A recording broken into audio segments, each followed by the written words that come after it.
பரிசுத்த நாமத்துக்கு மகிமை உண்டாவதாக.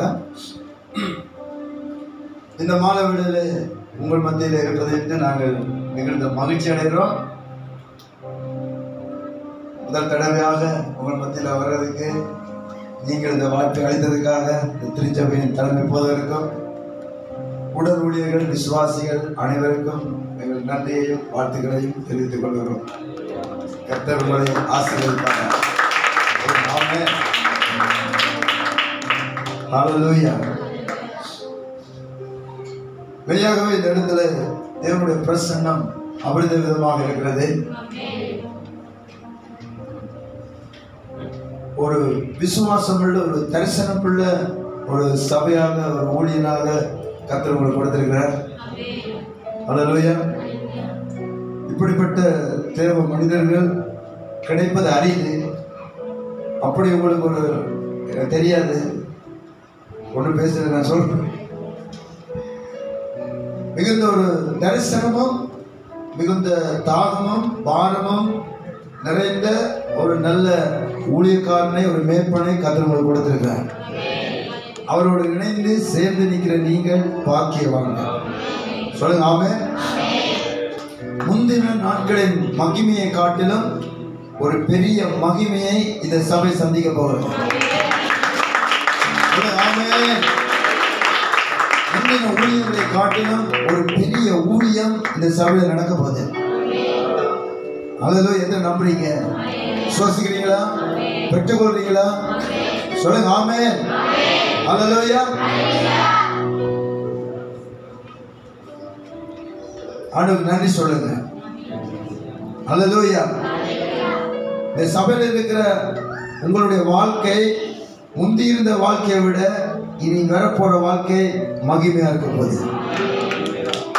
உங்களோட கதை மாறப்போகுது. பக்கத்தில் இருக்கிறவங்களை கை கொடுத்து சொல்லுங்க, உங்களோட கதையை கர்த்தர் சேஞ்ச் பண்ண போறார். சொல்லுங்க, கண்ணை பார்த்து சொல்லுங்க, தீர்க்கதரிசனமும் சொல்லுங்க. சொல்லுங்க, உங்களோட கதை மாறப்போகுது. ஹல்லேலூயா. உங்களோட சரித்திரம் மாறப்போகுது. இதுவரை உங்களை பார்த்த விதமா இல்ல, வித்தியாசமாக இந்த உலகம் பார்க்க போகுது. சொல்லுங்க, எத்தனை நம்புறீங்க? நம்புறீங்களா? சொல்லுங்க ஆமென். நீங்க விசுவாசித்தால் அது உங்களுக்கு அப்படியே ஆகும். சொல்லுங்க ஆமென். ஏற்றுக்கொள்ளுங்க, விசுவாசிங்க. ஹல்லேலூயா.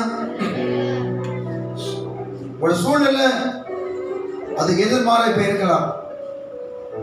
சூழ்நிலை எவ்வளவு பெருசு என்பது பெரிய காரியம் இல்லை, எவ்வளவு மோசம் என்பது பெரிய காரியம் இல்லை. ஏனென்றால் அவை எல்லாவற்றை பார்க்கலும் நீங்களும் நானும் ஆராதிக்கிற தேவன் பெரியவராக இருக்கிறார். வேதம் சொல்லுது, கர்த்தர் ஒருவரே பெரியவர். சொல்லுங்க ஆமென். எல்லாரும் சொல்லுங்க, கர்த்தர் பெரியவர். நம்மளெல்லாம் கையை வைத்து சொல்லுவோம், கர்த்தர் பெரியவர். சொல்லுங்க ஆமென். சொல்லுங்க, பிரச்சனைகளை காட்டிலும் என் போராட்டங்களை காட்டிலும் எனக்கு முன்பதாக இருக்கிற பர்வதங்களை காட்டிலும் மலைகளை காட்டிலும் கடல்களை காட்டிலும் சொல்வேன், தேவன் பெரியவர். ஹல்லேலூயா. சொல்லும் பொழுது இப்பொழுதே உங்களுக்கான அற்புதங்கள் உண்டாகும். நீங்க விசுவாசி சொல்லும் பொழுது இப்பொழுதே கட்டியெல்லாம் மறைஞ்சு காணாம போயிடும். ஹல்லேலூயா. பெரிய வேதம் என்ன சொல்லுது? பெரிய பர்வதமே நீ எம்மாத்திரம். என்ன சொல்லுது? நீ எம்மாத்திரம். இந்த வார்த்தை எங்கேயாவது பைபிள்ல படிச்சுக்கிறீங்களா? எம்மாத்திரம் படிச்சுக்கிறீங்களா? கேட்டுக்கிறீங்களா? கேட்கல. எம்மாத்திரம் என்று சொன்னா அந்த அளவுக்கு அது ஒண்ணுமே இல்லைன்னு அர்த்தம். இயேசு சொல்லுவார், நிறைய பேர் பசியோடு இருப்பாங்க. 3 நாள் பிரசங்கம் பண்ணிட்டார். பார்த்தா எல்லாம் பாவமா இருக்கு, பசியோடு இருக்குது. சொல்லுவாங்க, சாப்பாடு கொடுங்கன்னு. ஐயோ ஆண்டவரே, எப்படி சாப்பாடு கொடுக்குறது? எல்லாம் பசி, 3 நாள் பசி. ஒரு நாள் பசிக்கு கூட உங்களுக்கு சாப்பாடு கொடுக்க முடியாது. 3 நாள் பசியா இருந்தா எப்படி சாப்பிடுவாங்க? பானை சொல்ற, போய் பாருங்க என்ன இருக்குன்னு. தேடி பார்த்து கண்டுபிடிச்சு ஒரு சின்ன பையன்கிட்ட 2 மீனும் 5 அப்பம் கண்டுபிடிச்சிருவாங்களா இல்லையா? சொல்லுங்க, அங்க இருந்துச்சா இல்லையா? சொல்லுங்க, இருந்துச்சா இல்லையா? கண்டுபிடிச்சாங்களா இல்லையா? பெரிய பசி, ஆயிரக்கணக்கான பேருடைய பசி. இருக்கிறது ரொம்ப ரொம்ப சின்ன பையன் கையில் இருக்கிற 2 மீன் 5 அப்பம். அதை வாங்கிட்டு இவங்க தீர்க்கதரிசனம் உடைக்க ஆரம்பிக்கிறாங்க. ஹல்லேலூயா. நம்மளை மட்டும் ஆகல், இது எம்மாத்திரம். படிச்சுக்கிறீங்களா? என்ன சொன்னாங்க? இது எம்மாத்திரம். இத்தனை பேருக்கு இது எம்மாத்திரம். புரிஞ்சவங்க சொல்லுங்க ஹல்லேலூயா. சொன்னாங்களா? அந்த எம்மாத்திரம் என்று சீடர்கள் நினைத்ததை வச்சுதான் போதும் போதும் என்ற மாதிரி வயிறெல்லாம் நிரம்பி கூட கூடியா மிச்சமாகி தூக்கடா 12 பேரும் தூக்கடாண்டு தூக்க வைத்தார். சொல்லுங்க ஹல்லேலூயா. எப்பேற்பட்ட ஒரு தேவன் இருக்கிறார். சொல்லுங்க ஆமென். உங்களோட பசியை காட்டிலும் அவர் பெரியவர். உங்கள் தேவைகளை காட்டிலும் அவர் பெரியவர். நம்புறீங்களா? இந்த சபையில பெரிய காரியம் நடக்க போகுது. நம்புறவங்க நல்ல கையை தட்டி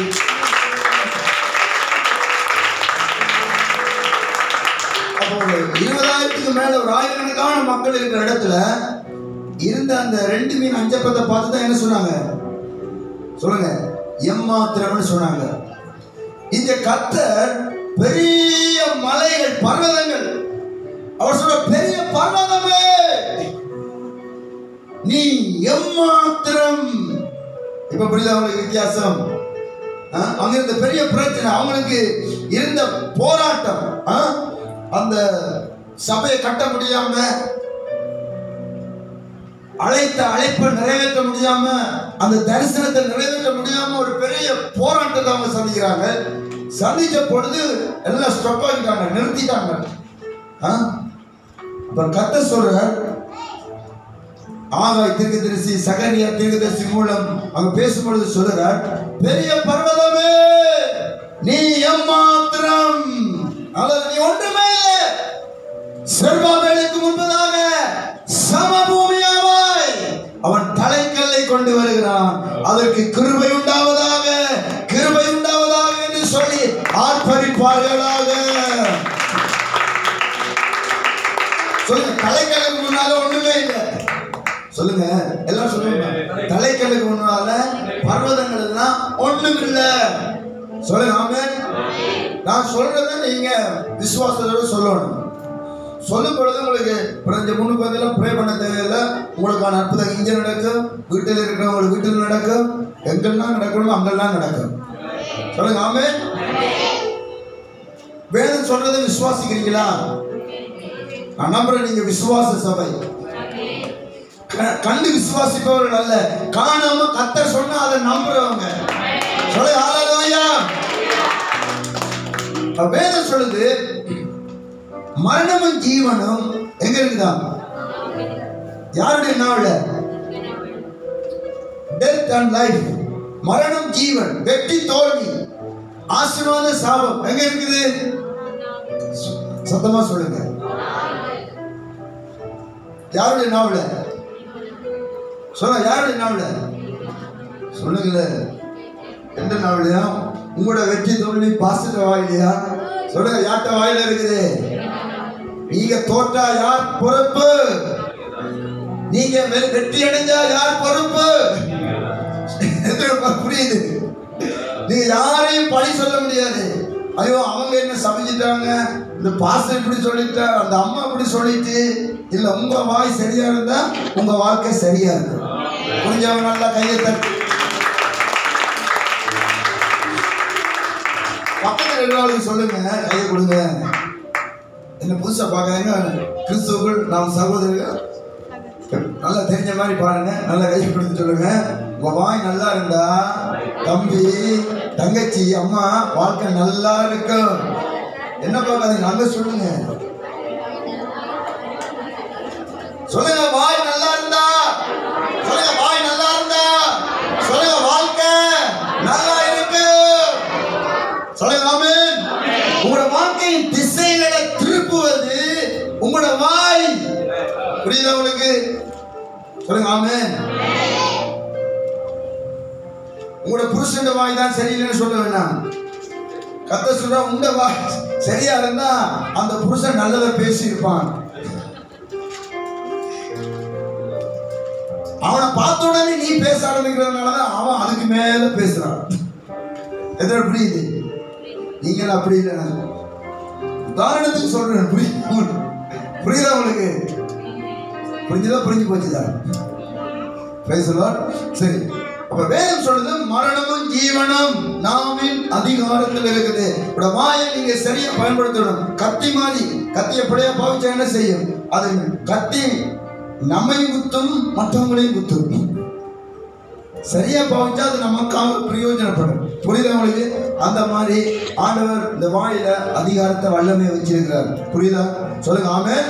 சரி, நல்ல வார்த்தையை சொல்லும் போது அப்ப மௌனமா இருக்காதீங்க. கெட்ட வார்த்தையை பேசுங்க, கோபம் பிறக்க எப்படி கத்துவீங்களோ அதை விட 10 மடங்கு கத்தி சொல்லணும் நல்ல வார்த்தையை. சொல்லுங்க ஆமென்.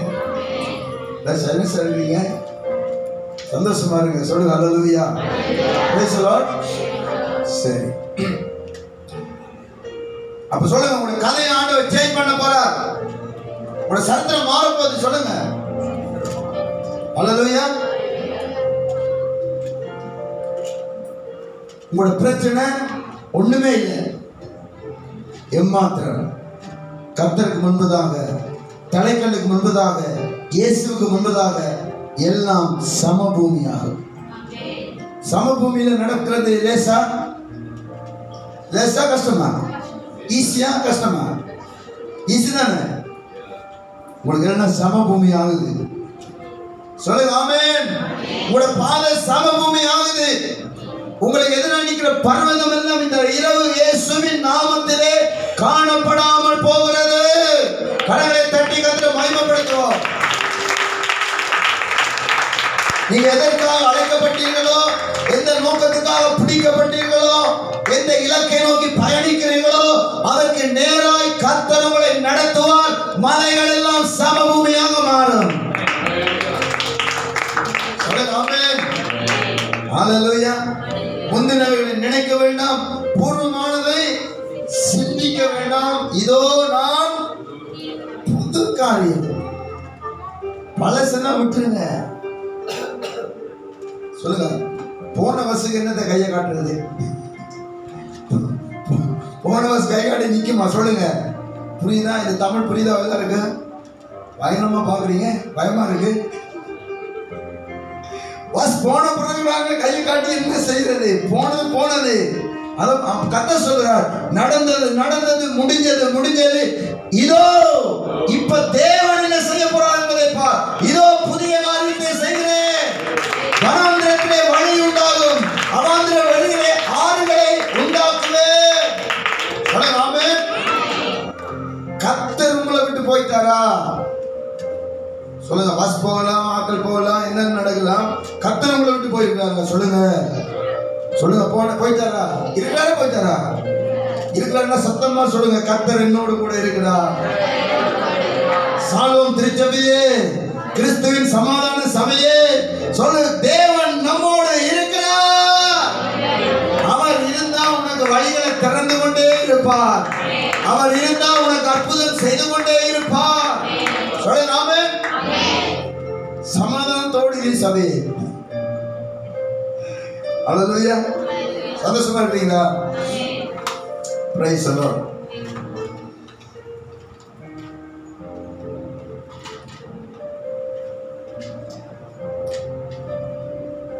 யோசுவா புத்தகத்திலிருந்து ஒரு காரியத்தை சொல்லி என்னுடைய செய்திக்குள்ள கடந்து போகலாம் என்று நான் விசுவாசிக்கிறேன்.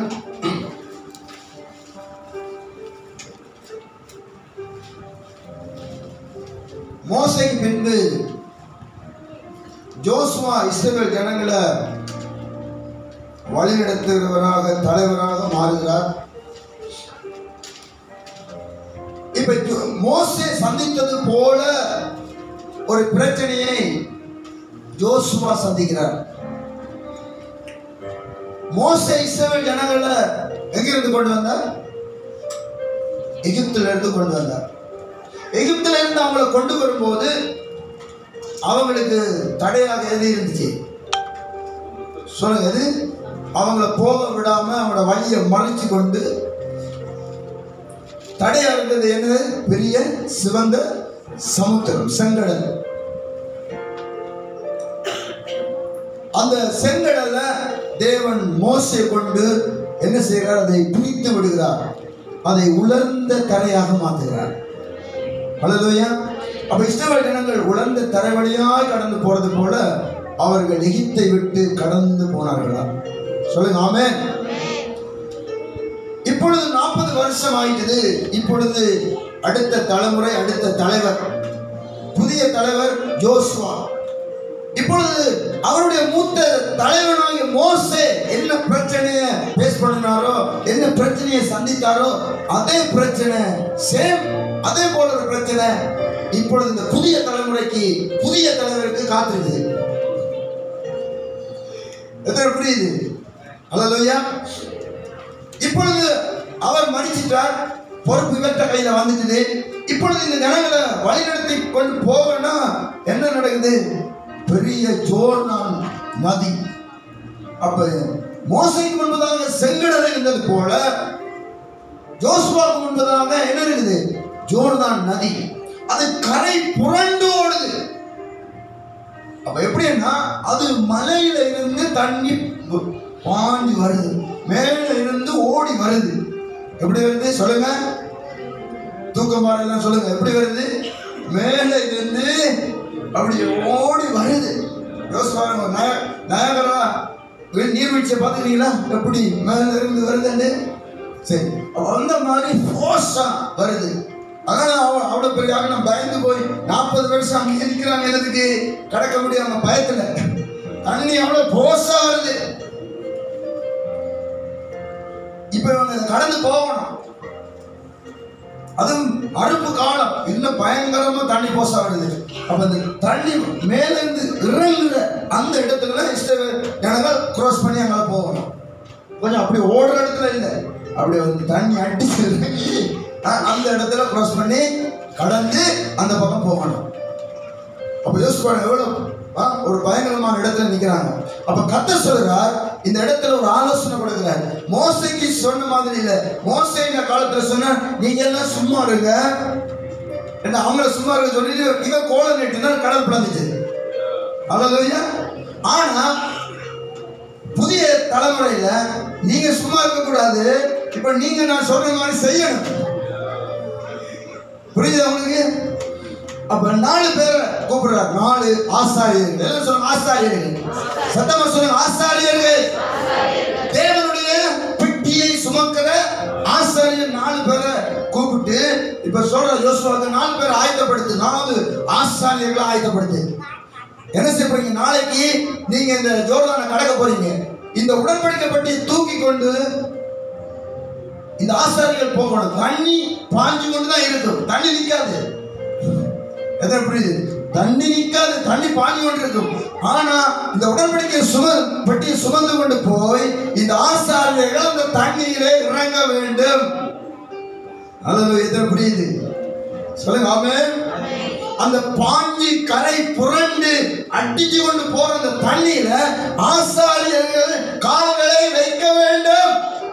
அப்படி அவங்க வைக்கிற பொழுது அவங்களோட அந்த உள்ளங்கால் தண்ணீர பட்ட மாத்திரத்துல ஒரு அற்புதம் நடக்கும். சொல்லுங்க ஆமென். மேல இருந்து ஓடி வருகிற தண்ணீர் ரிவர்ஸ் ஆக போக ஆரம்பிக்கும். ஹalleluya. கையை தட்டி கரங்களை கர்த்தரை மகிமைப்படுத்துவோமா? சொல்லுங்க ஆமென். மேல இருந்து வர தண்ணி மேல இருந்து இப்படி போனா கீழே வரும், மேல இருந்து கீழே இருந்து மேல போகுமா? புரியுது உங்களுக்கு? ஜோர்தான் எப்படியா பின்னிட்டு திரும்பியது இருக்கா இல்லையா பைபிள்ல?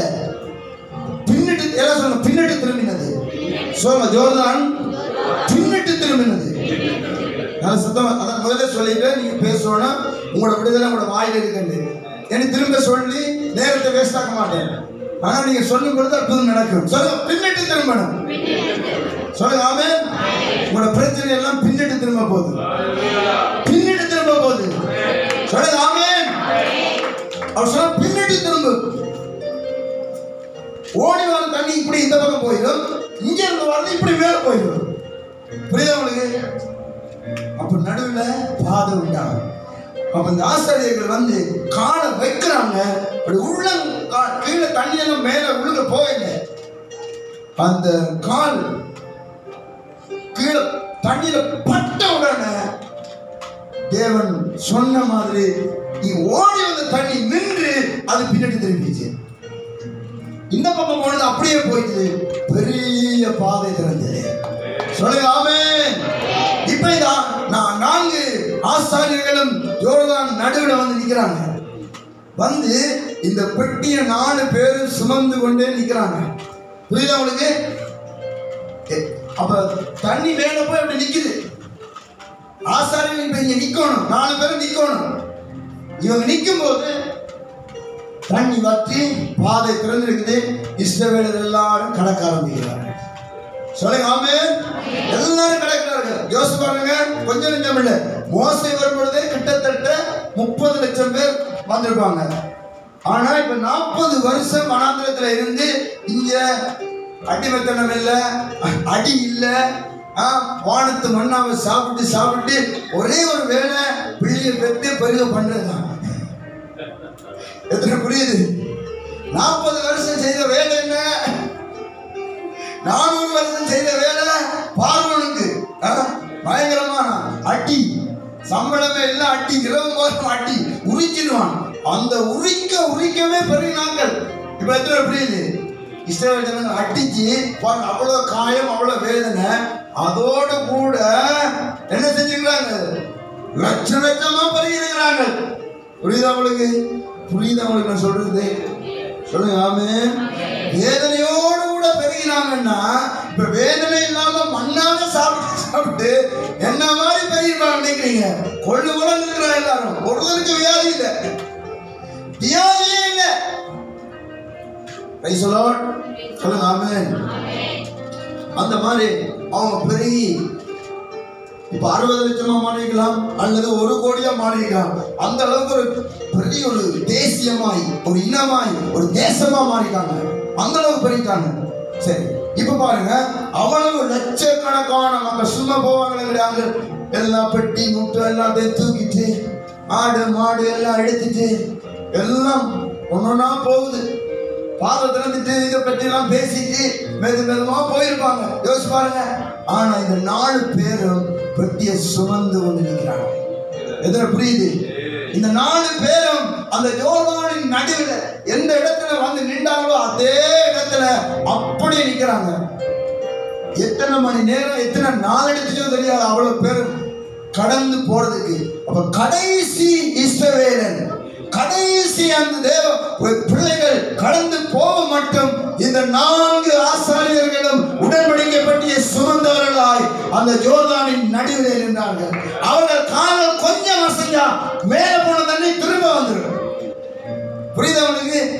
காலை தூக்கினாங்க, மேல போனதெல்லாம் ரிவேஸ்ல போனதெல்லாம் திரும்ப அடிச்சு கொண்டு வரும். அதனால கடைசி மனிதன் கடந்து போக மட்டும் அவர்கள் அங்கே நின்றார்கள். சொல்லுங்க ஆமென். ஹல்லேலூயா, ஹல்லேலூயா. அதனால சபையில வந்துட்டீங்க, ஊழியத்துல வந்துட்டீங்க, தரிசனத்துல இணைஞ்சிட்டீங்கன்னா நீங்க கடைசி மனிதன் ரட்சிக்கப்படும் வரைக்கும் இந்த ஜெகோபாரில, இந்த மலேசியாவில கடைசி ஆத்மா ரட்சிக்கப்படும் வரைக்கும் உறுதியாய் தரிசனத்தை சுமந்தவர்களாய் நிற்க வேண்டும். பின்னிட்டு பார்க்கிறவங்க நமக்கு தேவையில்லை, பயப்படுறவங்க தேவையில்லை. விசுவாசத்துல தண்ணி போகும் போது கர்த்தர் சொன்னா நிக்கும்னு சொல்லி காலை வைக்கிற மனிதர்கள் தேவை. சொல்லுங்க ஆமென். அற்புதத்தை பார்த்த பிறகு காலை வைக்கிறது இல்லை, காலை வைக்கும் போது அற்புதம் நடக்கும். நம்புறவங்க நல்லா கையை தட்டு.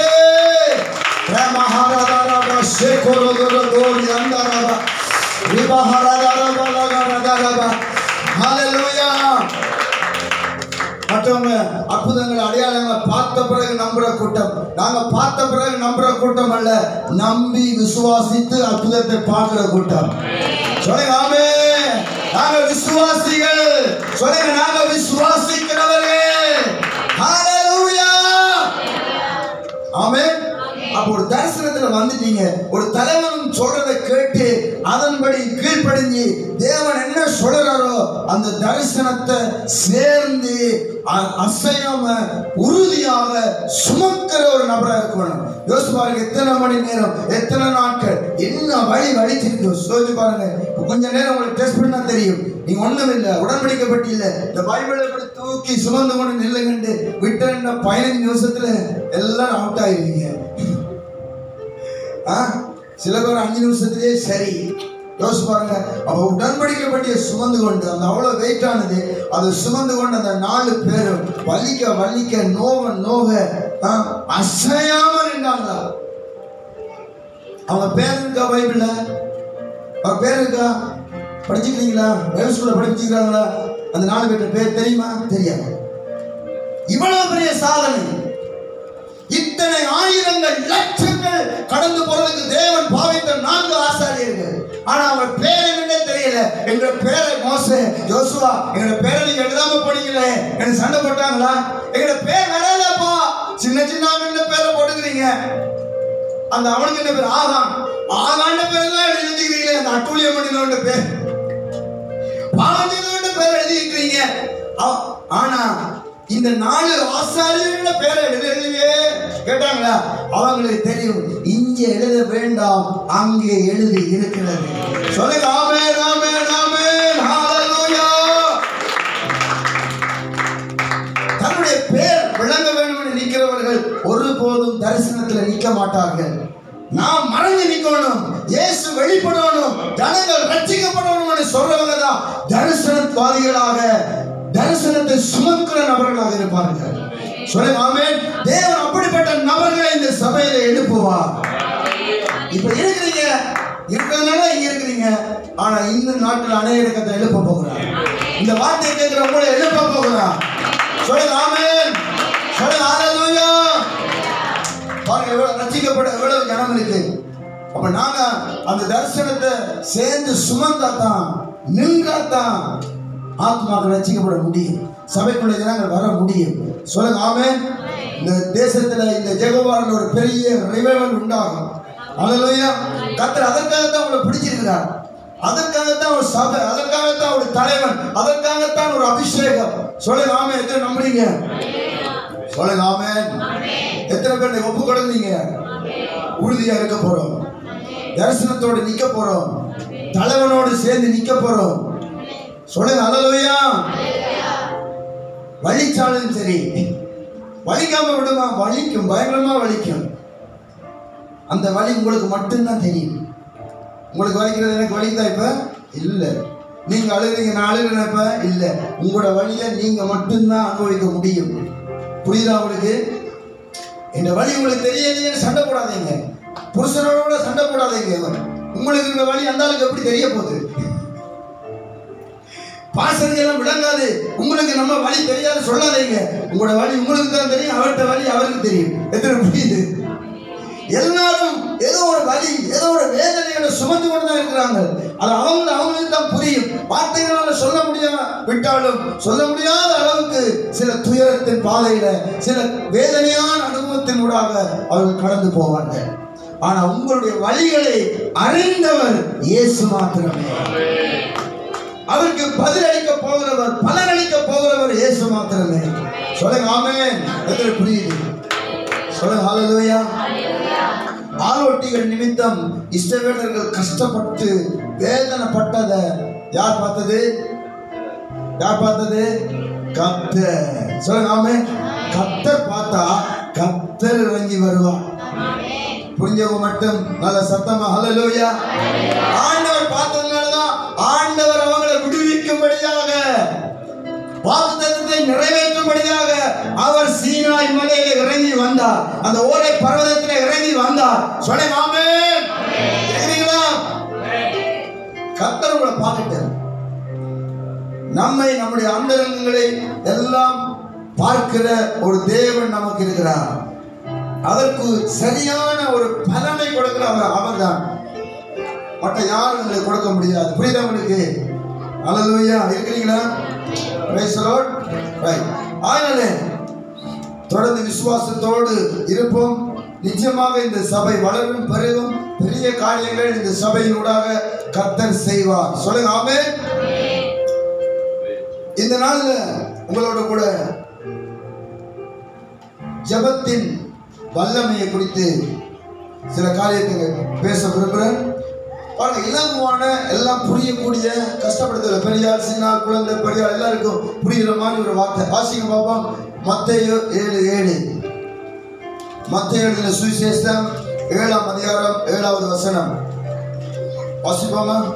கேளுங்கள், அப்பொழுது உங்களுக்கு கொடுக்கப்படும். தேடுங்கள், அப்பொழுது கண்டடைவீர்கள். ஆமென். பாத்தீங்க, கேளுங்கள், அப்பொழுது உங்களுக்கு கொடுக்கப்படும். கீழே இருக்கு. ஏனென்றால் கேட்கிற எவனும் பெற்றுக் கொள்கிறான். அல்லேலூயா. நீங்க என்னன்னா கொடுங்க, அதுக்கு பிறகு கேட்கிறோம். அது சரி வருமா சொல்லுங்க? அதுதான் முதல்ல சொன்னேன். காலை வச்ச போது கடல் பிளந்துச்சு, பின்னிட்டு திரும்பிச்சு. சொல்லுங்க ஆமென். தேவனுடைய வார்த்தையை விசுவாசித்து நீங்கள் செயல்படும் போதுதான் தேவன் கிரியை செய்வார். தேவனும் மனிதனும் இணைந்து கிரியை செய்ய வேண்டும். நீங்க பூமியில இருக்கிறீங்க, தேவன் பரலோகத்தில் இருக்கிறார். தேவன் ஒரு கிரியை உங்களுக்காக பூமியில நடப்பிக்கணும் என்றா அவர் ஒரு பெரிய காரியத்தை செய்ய உங்கள்ட்ட ஒரு சின்ன காரியத்தை சொல்லுவார். எத்தனை புரியுது? அவர் பெரியவர், அவர் உங்களுக்காக பெரிய காரியத்தை செய்வார். ஆனா உங்கள்ட்ட ஒரு சின்ன காரியம் தான் சொல்லுவார். அதை நீ செய்யும் போது நீ கனவிலும் கண்டிராத ஒரு பெரிய காரியத்தை உன்னுடைய வாழ்க்கையில் அவர் செய்வார். சொல்லுங்க. உங்களுக்கு கடினமானது சொல்ல மாட்டார். உங்களால முடியாத ஒன்றை இதை கட்டாயம் செய்ய சொல்லுற ஒரு கடினமான கடவுள் இயேசு அல்ல, அன்பான கடவுள் இயேசு. சொல்லுங்க. தண்ணியில காலை வைக்கிறது லேசா கஷ்டமா? தண்ணியில காலை தூக்கி வைக்கிறது கஷ்டமா உங்களுக்கு? லேசா? அத நீங்க தண்ணியில ஆண்டவர் காலை வைக்க நீங்க கடலை பிளக்குறீங்களா? புரியுதா உங்களுக்கு? நீங்க தண்ணியா ஆண்டவர் காலை வைக்கிட்டு நீங்க தண்ணியை ரிவர்ஸ் பண்ணுங்க.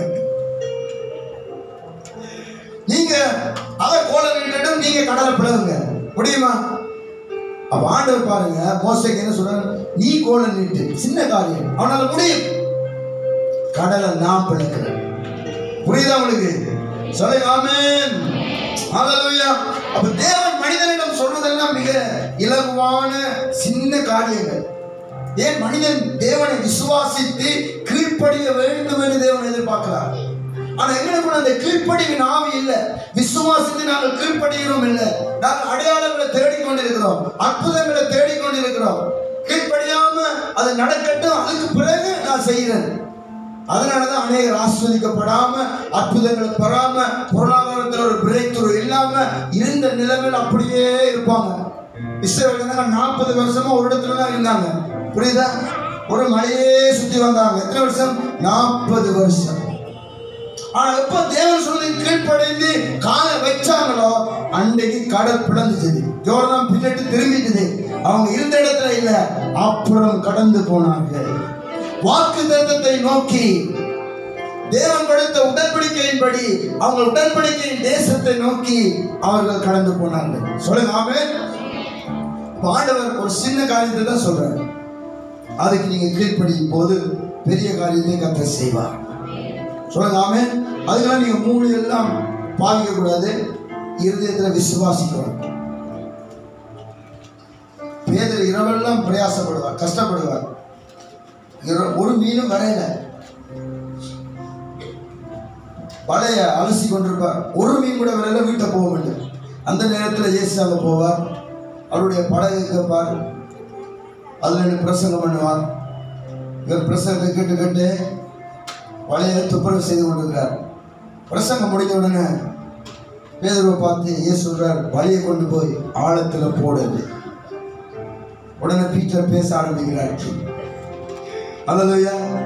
ஜீசஸ், நீங்க ஒரு தச்சன், நான் ஒரு மீனவன். இந்த கடலெல்லாம் பிறந்து வளர்ந்ததிலிருந்து இந்த கடல்ல நான் வேலை பார்க்கிறேன், மீன் பிடிக்கிறேன். இரவு முழுக்க நான் ஒரு சோம்பரியான மனுஷன் இல்லை, நான் நல்லா கடினமா உழைக்கிற ஒரு நபர், பிரயாசப்படுகிற ஒரு நபர். இரவு முழுக்க நான் பிரயாசப்பட்டேன். என்ன வரையில? ஒரு சொல்லுங்க, ஒரு மீன் கூட வரையில. ஒரு மீன் கூட வரலையா, ஒண்ணுமே அகப்படல, ஒண்ணுமே பிடிபடல, வெறும் வலை. இப்ப பட்ட பகல் வலைய போட்டா மீனெல்லாம் பறக்கும். வலை போடுற இடத்தை விட 2 கிலோமீட்டர் இருக்கிறனால மீன் போயிடும். மூளை வேலை செய்யுது, அனுபவம் வேலை செய்யுது. அனுபவம் அவனை தடுக்குது, மூளை அவனை தடுக்குது, அறிவு அவனை தடுக்குது. கடந்த காலத்துல நடந்த அந்த வேதனையான அனுபவம், பிரயாசப்பட்டான், பலன் இல்லாம போச்சுது. எல்லாமே ஒட்டு மொத்தமா அவனுக்கு ஒரு மன சோர்வு, அவனை வலைய போட விடுதில்லை, தடுக்குது. கர்த்தர் சொல்றார், பீட்டர் வலையை போடு. சொல்லுங்க, வலையை போடு. அல்லேலூயா. ஆழத்துல கொண்டு போய் வலது பக்கமா வலையை போடு.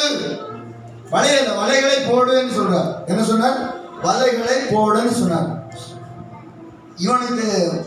இவன் தன்னை கருத்தை சொல்லிட்டான். இது நடக்கிற விஷயம் இல்லை, ஆனா ஒரு பெரியவரா இருக்கிறீங்க, பெரிய எல்லாம் பேசிட்டு இருக்கிறீங்க நீங்க சொன்னதுக்கு. ஆனாலும் இந்த வார்த்தையின்படி வலையை போடுகிறேன். அவர் என்ன சொன்னார்? வலைகளை போடுன்னு சொன்னார். இவன் என்ன சொன்னார்? வலையை போடுகிறேன்னு சொன்னான்.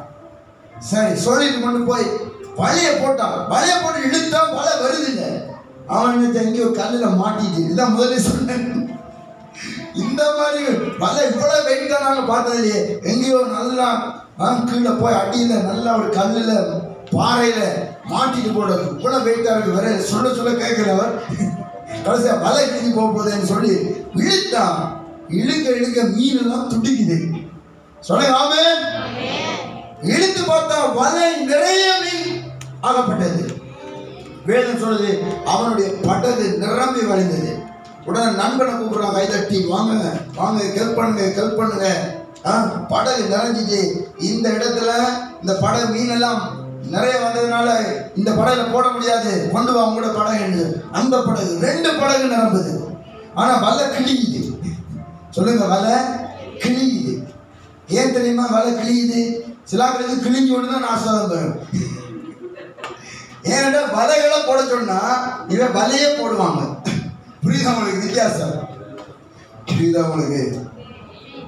ஆண்டவர் வேதனையோட ஆசீர்வாதத்தை கொடுக்கறது இல்லை. நம்முடைய கீழ்ப்படிய வலைகளை போடுறதுன்னா வலையை போட்டான். அப்ப 2 வலைகள் வர வேண்டிய மீன் ஒற்றை வலைகளை ஒரு கூட்டத்தை கட்டளை போட்டாச்சு.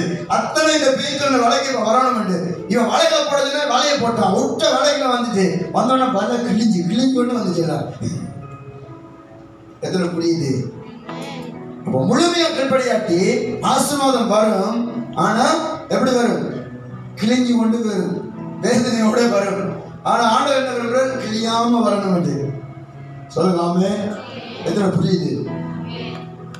இப்போ நான் சொன்னதை உங்களை ஏற்றுக்கொள்ள முடியாட்டி, விசுவாசிக்க முடியாட்டி, இன்னொரு வசனம் நீங்கள் வீட்டை போய் படிங்க. யோவான்ல கடைசி அதிகாரத்தில் படிங்க. இந்த பீட்டர் திரும்ப மீன் பிடிக்க போவார். இப்போ கடலுக்கு இருப்பார். இப்போ இயேசு வருவார். அப்போ சொல்லுவார், கொஞ்சம் வலது பக்கமாக வலையை போடு. அப்போ சொல்லுவார், வலையை போடுன்னு சொல்லுவார். வலையை போடுவார். அப்பொழுது அவன் வலையை போட்டான். போட்ட உடனே இழுத்தான், பெரிய மீன்கள் வருது. சின்ன மீன்ல 153 பெரிய மீன்கள் வருது. ஆனா அந்த எழுதப்பட்டது வலை கிழியவில்லை. ஹலோ, என்னவா சொல்ல? என்னவா? வலை கிழியவில்லை. சொல்லுங்க ஆமென். கர்த்தர் சொன்ன மாதிரியே நீங்க செஞ்சா ஆசீர்வாதம் வரும், வேதனை இல்லாம. சொல்லுங்க, வலை கிழியாம வரும். கிழியாம ஆசிரிக்க பார்த்தா நீங்க கிழிஞ்சு ஆசிரிக்க. கொஞ்சம் ஆசீர்வாதம் வருது, வேதனை வருது, ஆசீர்வாதம் வருது. கர்த்தர் அதை நிறுத்த விரும்புகிறார். சொல்லுங்க ஹல்லேலூயா. வேதனை இல்லாத ஒரு ஆசீர்வாதம். பெரிய மீன் உங்களுக்காக 153 பெரிய மீன் காத்திருக்குது. சொல்லுங்க ஆமென். வலை கிழியாம வரும். ஹல்லேலூயா. சபையை கர்த்தர் நிரப்புவார். எதை நம்புறீங்க? சொல்லுங்க ஆமென். அப்ப பாருங்க, வலை போடுறது கஷ்டமா? மீன் பிடிக்கிறதான கஷ்டம். மீனை வலை பண்ண. அப்ப ஆண்டவர் வலையை போடுன்றார். அவர் சொன்னதை செஞ்சா அவர் மீனை அனுப்புவார். சொல்லுங்க ஆமென். சரி, எனக்கு அருமையானவர்களே, நீங்க வேதம் சொல்றது கேளுங்கள், அப்பொழுது உங்களுக்கு கொடுக்கப்படும். சொல்லுங்க ஆமென். இதுல என்ன சந்தேகம்? அப்ப ஜெபம் ஒவ்வொரு கிறிஸ்தவனுடைய வாழ்க்கையில சபை வாழ்வுல எவ்வளவு அவசியம். தேவன் கொடுக்க விரும்புகிறார், தேவன் ஆசீர்வதிக்க விரும்புகிறார். தேவன் நன்மையினால உங்கள் வீடுகளை, உங்கள் திருச்சபையை, இந்த பட்டணத்தை நிரப்ப விரும்புகிறார். ஆனால் ஜெபிக்கிற ஒரு கூட்டம் மக்கள் அதை எதிர்பார்க்கிறார். 4 பேர் உடன்படிக்கை பெட்டியை சுமந்தது போல கர்த்தருடைய சமூகத்திலிருந்து ஜெபிக்கிற மனிதர்கள் தேவை. பாரத்தோட, ஆத்தும தாகத்தோட ஜெபிக்கிறவங்களை கர்த்தர் தேடுகிறார். அப்படி நீங்க ஜெபம் பண்ணும் போது நீங்க எதெல்லாம் ஜெபிக்கிறீங்களோ அதையெல்லாம் நீங்க பெற்றுக்கொள்வீங்க. உங்க ஜெபம் தரையில விழாது, வீணாய் போகாது, பலன் இல்லாமல் போகாது. விசுவாசத்தோடு நீங்க ஜெபம் பண்ணும் பொழுது கர்த்தர் பதில் கொடுப்பார். சொல்லுங்க ஆமென். கேளுங்கள், உங்களுக்கு கொடுக்கப்படும். விதைச்சாதான் நீங்க அறுவடை எடுக்க முடியும். ஆமாவா இல்லையா? விதைக்காத இடத்துல போய் நீங்க நெல்லை வெட்ட முடியுமா? அறுவடை வருமா? சில பேர் விதைக்காமலே அறுவடைக்கு போறது. விதைக்காம அறுவடைக்கு ஒரு விவசாயி காத்திருந்தா அவனோட முட்டாளா இருக்கிறான். சொல்லுங்க, முட்டாளா இல்லையா? ஞானமானா முட்டாளா? விதைக்காமலே எனக்கு அறுவடை வரும், விதைக்காமலே எனக்கு ஆசீர்வாதம் வரும், எனக்கு பிரேக் த்ரூ வரும் என்று நம்பிக்கொண்டு இருக்கிறேன். கடவுளே சொல்லுங்க, வருமா? சொல்லுங்க, வருமா? கொடுங்கள். எப்படி இருக்கு? அப்பொழுது கொடுக்கப்படும். நீங்க கொடுக்க மாட்டீங்க. ஒரு கை சூமனகை, நப்பிக்கை, கசவாரம், கஞ்சாம்பட்டி கை, கை இல்லை மனசு. கை பெருசு, சிலாங்களுக்கு கை பெருசு. கை பெருசா, கை பெருசா இருக்கிறாங்க, நிறைய கொடுத்துக்கிறானா? சொல்லுங்க, ஆளு கை பெருசா இருக்கு, அதனால நிறைய அள்ளி போட்டானா? பாத்துக்கீங்களா? அப்படி எவ்வளவு கை பெருசா இருந்தாலும் மனசு சின்னதா இருக்கு. அதனால இப்படி கிள்ளி கிள்ளி தான் வரும். சொட்டு சொட்டு, கிள்ளி கிள்ளி, கொஞ்சம் கொஞ்சம். மனசு பெருசா இருந்தா கை சின்னதா இருந்தாலும் பெருசா வரும். எதுல புரியுது? சொல்லுங்க ஆமே. புரியுதா? இந்த நேரத்தில் கொஞ்சம் நித்திர வரும்.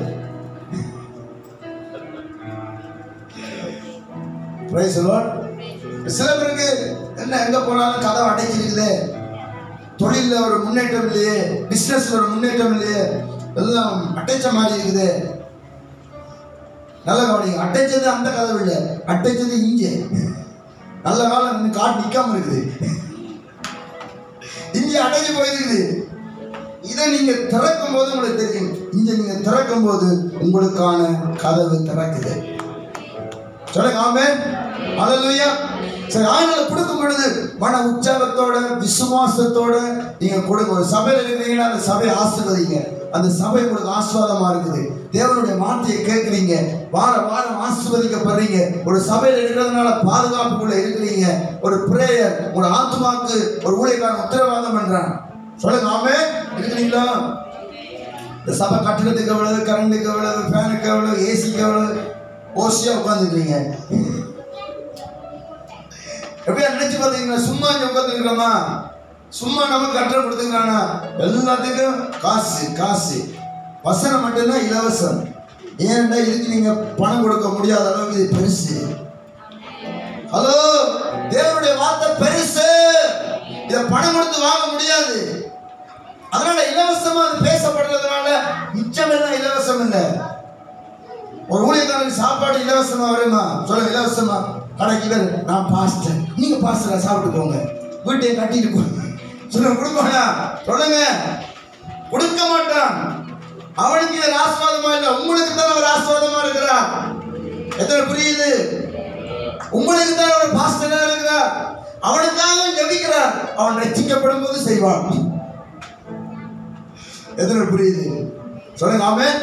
அதனால நீங்க கொடுக்கும்போது சபை ஆஸ்வதிக்கப்படும், ஊழியக்காரர்கள் ஆஸ்வதிக்கப்படுவார்கள். இன்னும் அநேக ஊழியர்களை எழுப்பலாம், அநேக இடங்கள்ல இன்னும் புது சபைகளை ஆரம்பிக்கலாம். எல்லாம் கூட கையில இருக்குது. சொல்லுங்க ஆமென்.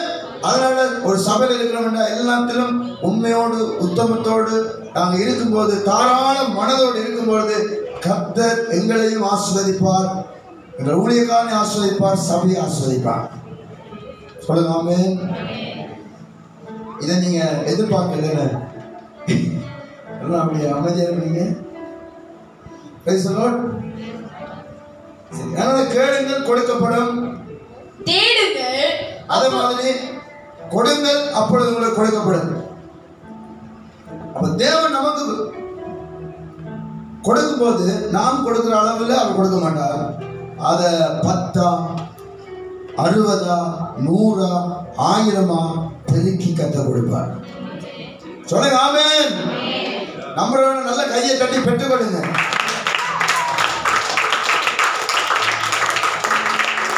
விசுவாசிக்கிறீங்களா? நம்மள மாதிரி மனசு அவருக்கு, அவர்கிட்ட மனசு பெருசு, பயப்படாதீங்க. நாங்க போடுறத விட அவர் பெருசா நாம கொடுப்பேன். சரி, அதனால கேளுங்கள், உங்களுக்கு கொடுக்கப்படும்.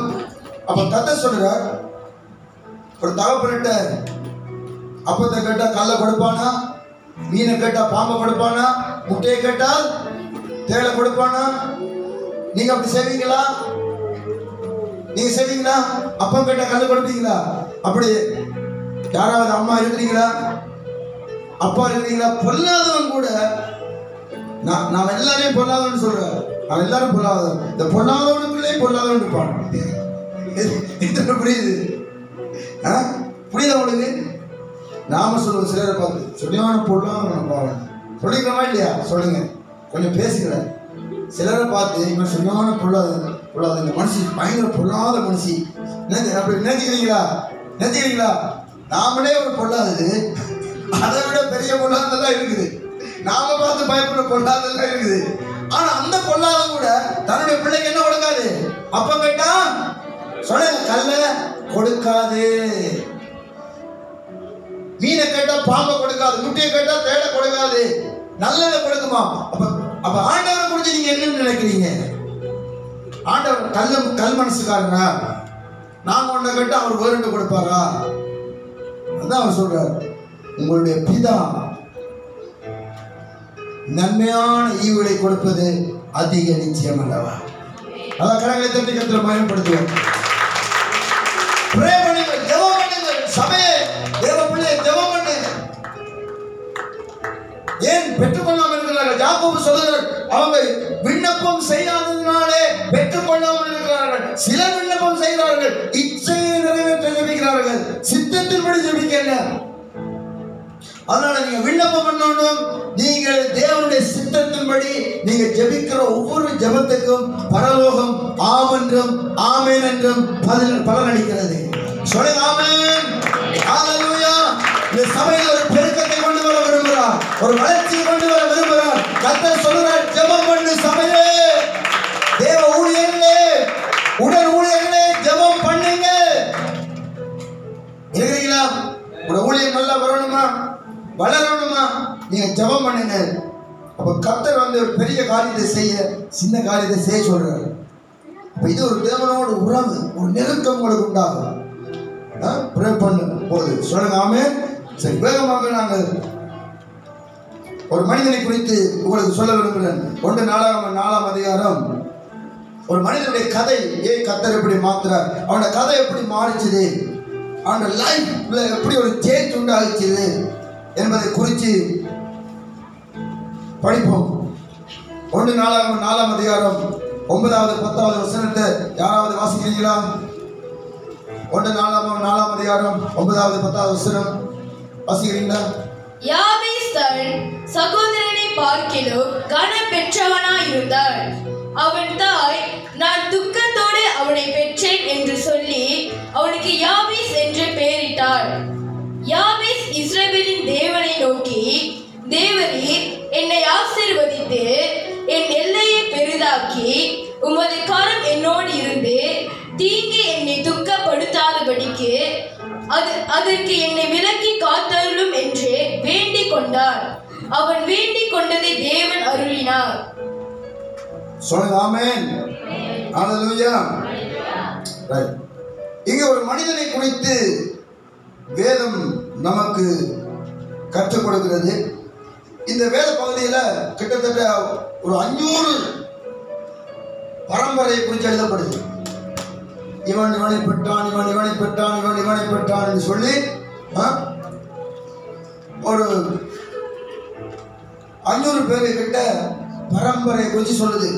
இப்படி சொல்லிக்கொண்டு வரும் பொழுது இந்த ஒரு மனிதனை ஆண்டவர் போக்கஸ் பண்ணி எழுதுகிறார். அல்லேலூயா.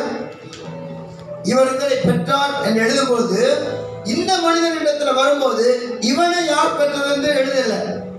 நீ வாசித்து பார்த்தா இவனுடைய அப்பா யார், இவன் யாருடைய பிள்ளை, இவனை பெற்றது யார் போடல. ஆனா இவனை பற்றி இங்க எழுதப்பட்டிருக்கிறது. யோசித்து பாருங்க, பல ஆயிரம் வருஷங்களுக்கு முன்பதாக தேவன் இந்த மனிதனை குறித்து எழுதி வைத்திருக்கிறார்.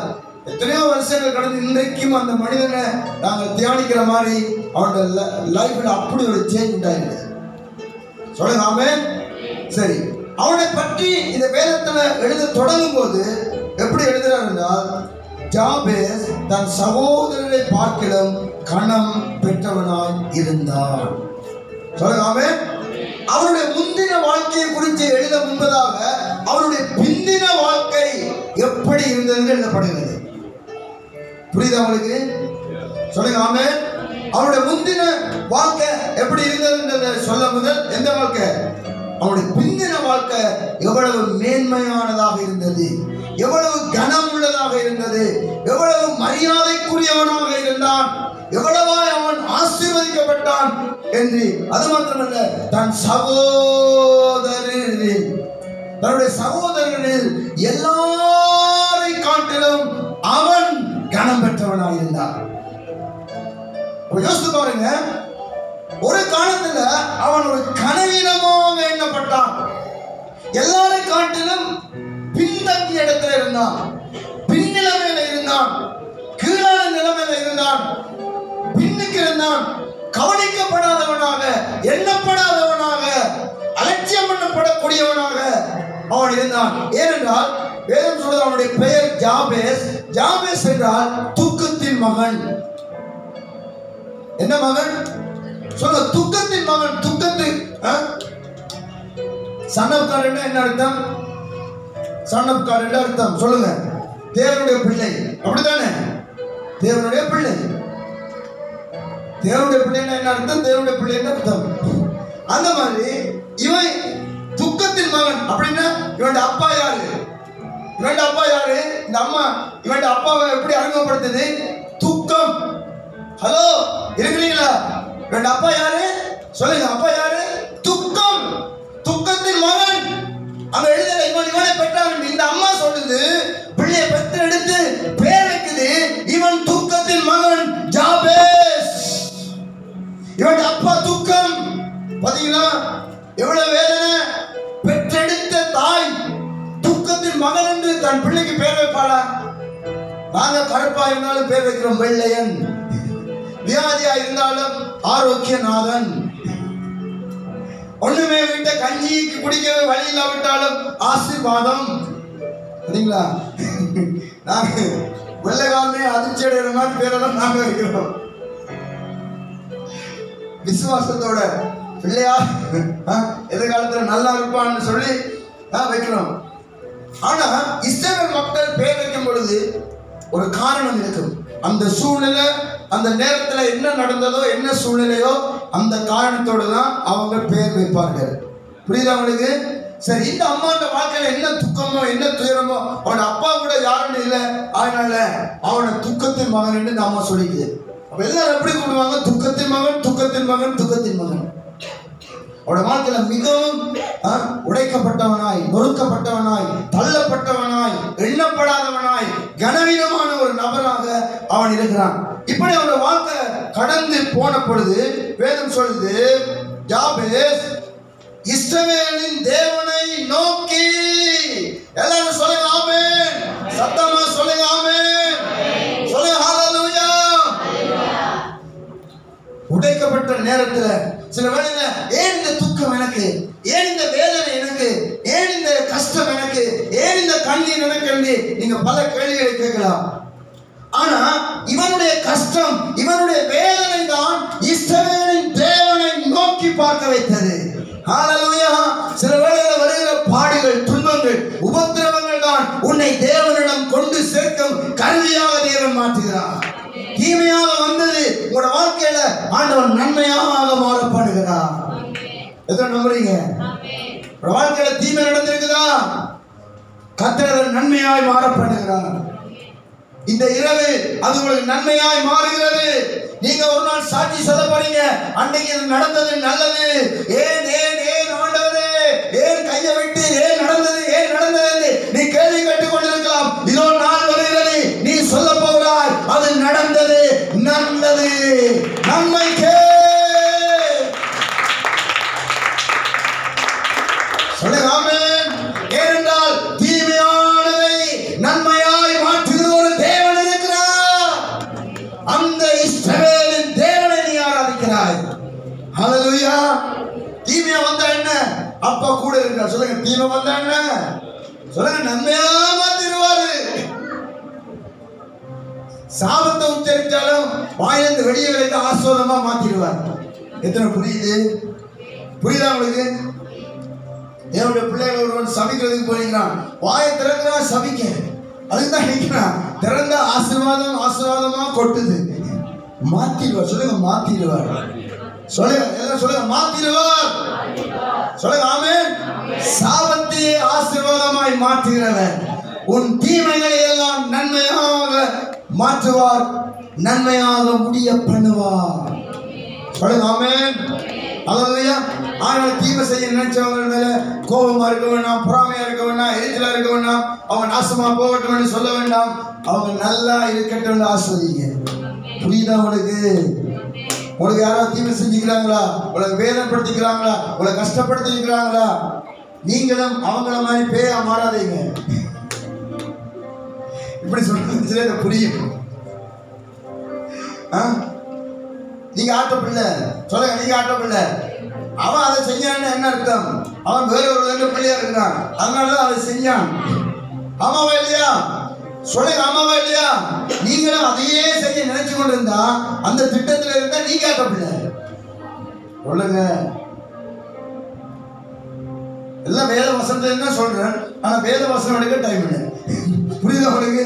சரி, ஜேசு கேட்டாங்க யூதர்களே, நீங்க எப்படி செய்றீங்க அப்படின்னு, நீ ஆட்டப்பில்லை வந்து அப்பா கேட்டாரா இல்லையா? சொல்லுங்க, கேட்டாரா இல்லையா? அப்படின்னா நீங்க தேவனுடைய பிள்ளையா இருந்தா உங்களை சபிக்கிறவர்களை ஆசீர்வதிங்க. எத்தனை பேருக்கு ஆசீர்வாதம் வேணும்? சொல்லுங்க, எத்தனை பேருக்கு ஆசீர்வாதம் வேணும்? கை வைத்துங்க, சீக்கிரமா கை வைத்துங்க. ஆசீர்வாதம் வேணுமா? ஆசீர்வாதம் வேணுமா? உங்களை யாராவது சபிச்சானா கர்த்தர் சொல்ற, அவனை ஆசீர்வதி, இப்பொழுதே ஆசீர்வதி. வார்த்தை கேட்டுக்கொண்டிருக்கும் பொழுது அந்த நபரின் பேரை சொல்லி, இயேசுவின் நாமத்தில் இந்த நபரை நான் ஆசீர்வதிக்கிறேன், இந்த நபரை நான் ஆசீர்வதிக்கிறேன்னு சொல்லு. சொல்லுங்க, மனசார சொல்லு, நல்லா இருக்கட்டும்னு சொல்லு. சொல்லுங்க ஆமென்.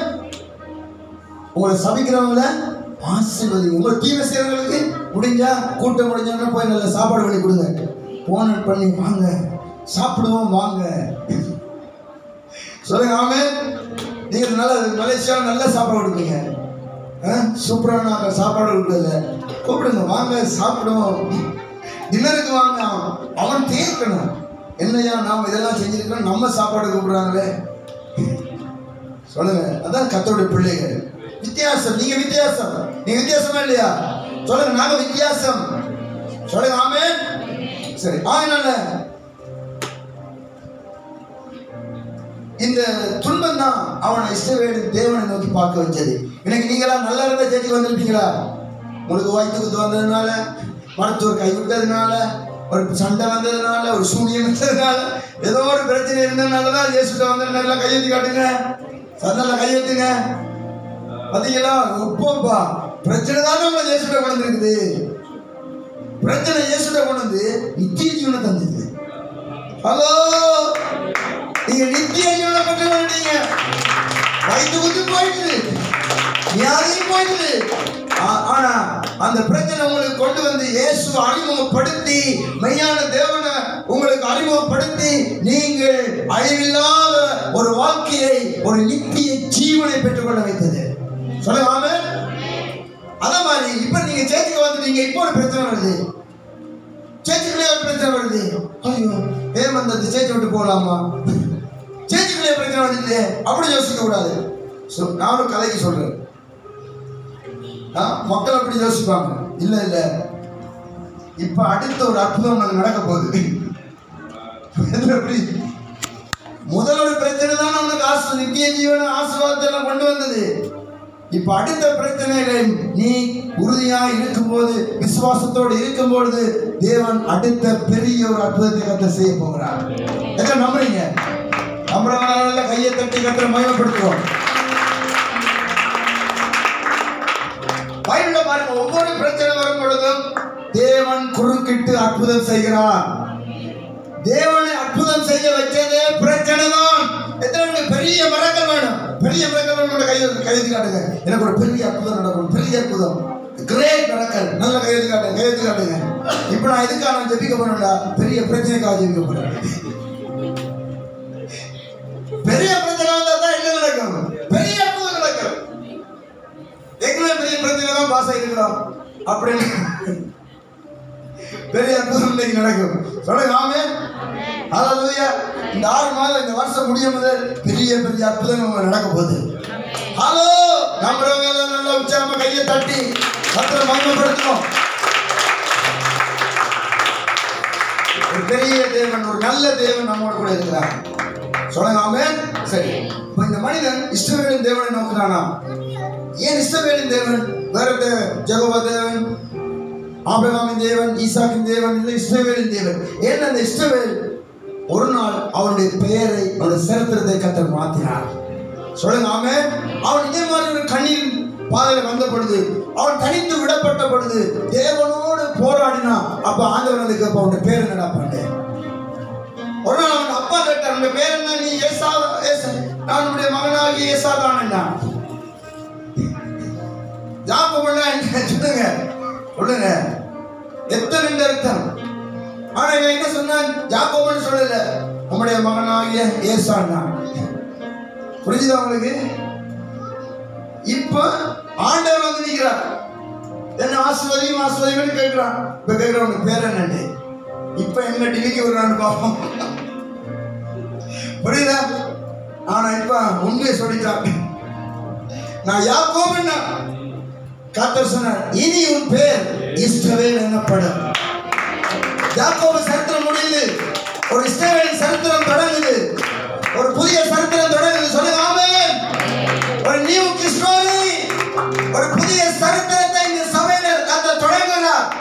நம்ம உங்களுதான் சொல்றேன், வேணாட்டி நாங்கள் எடுத்துக்கொள்வோம். நீங்க வேணாம்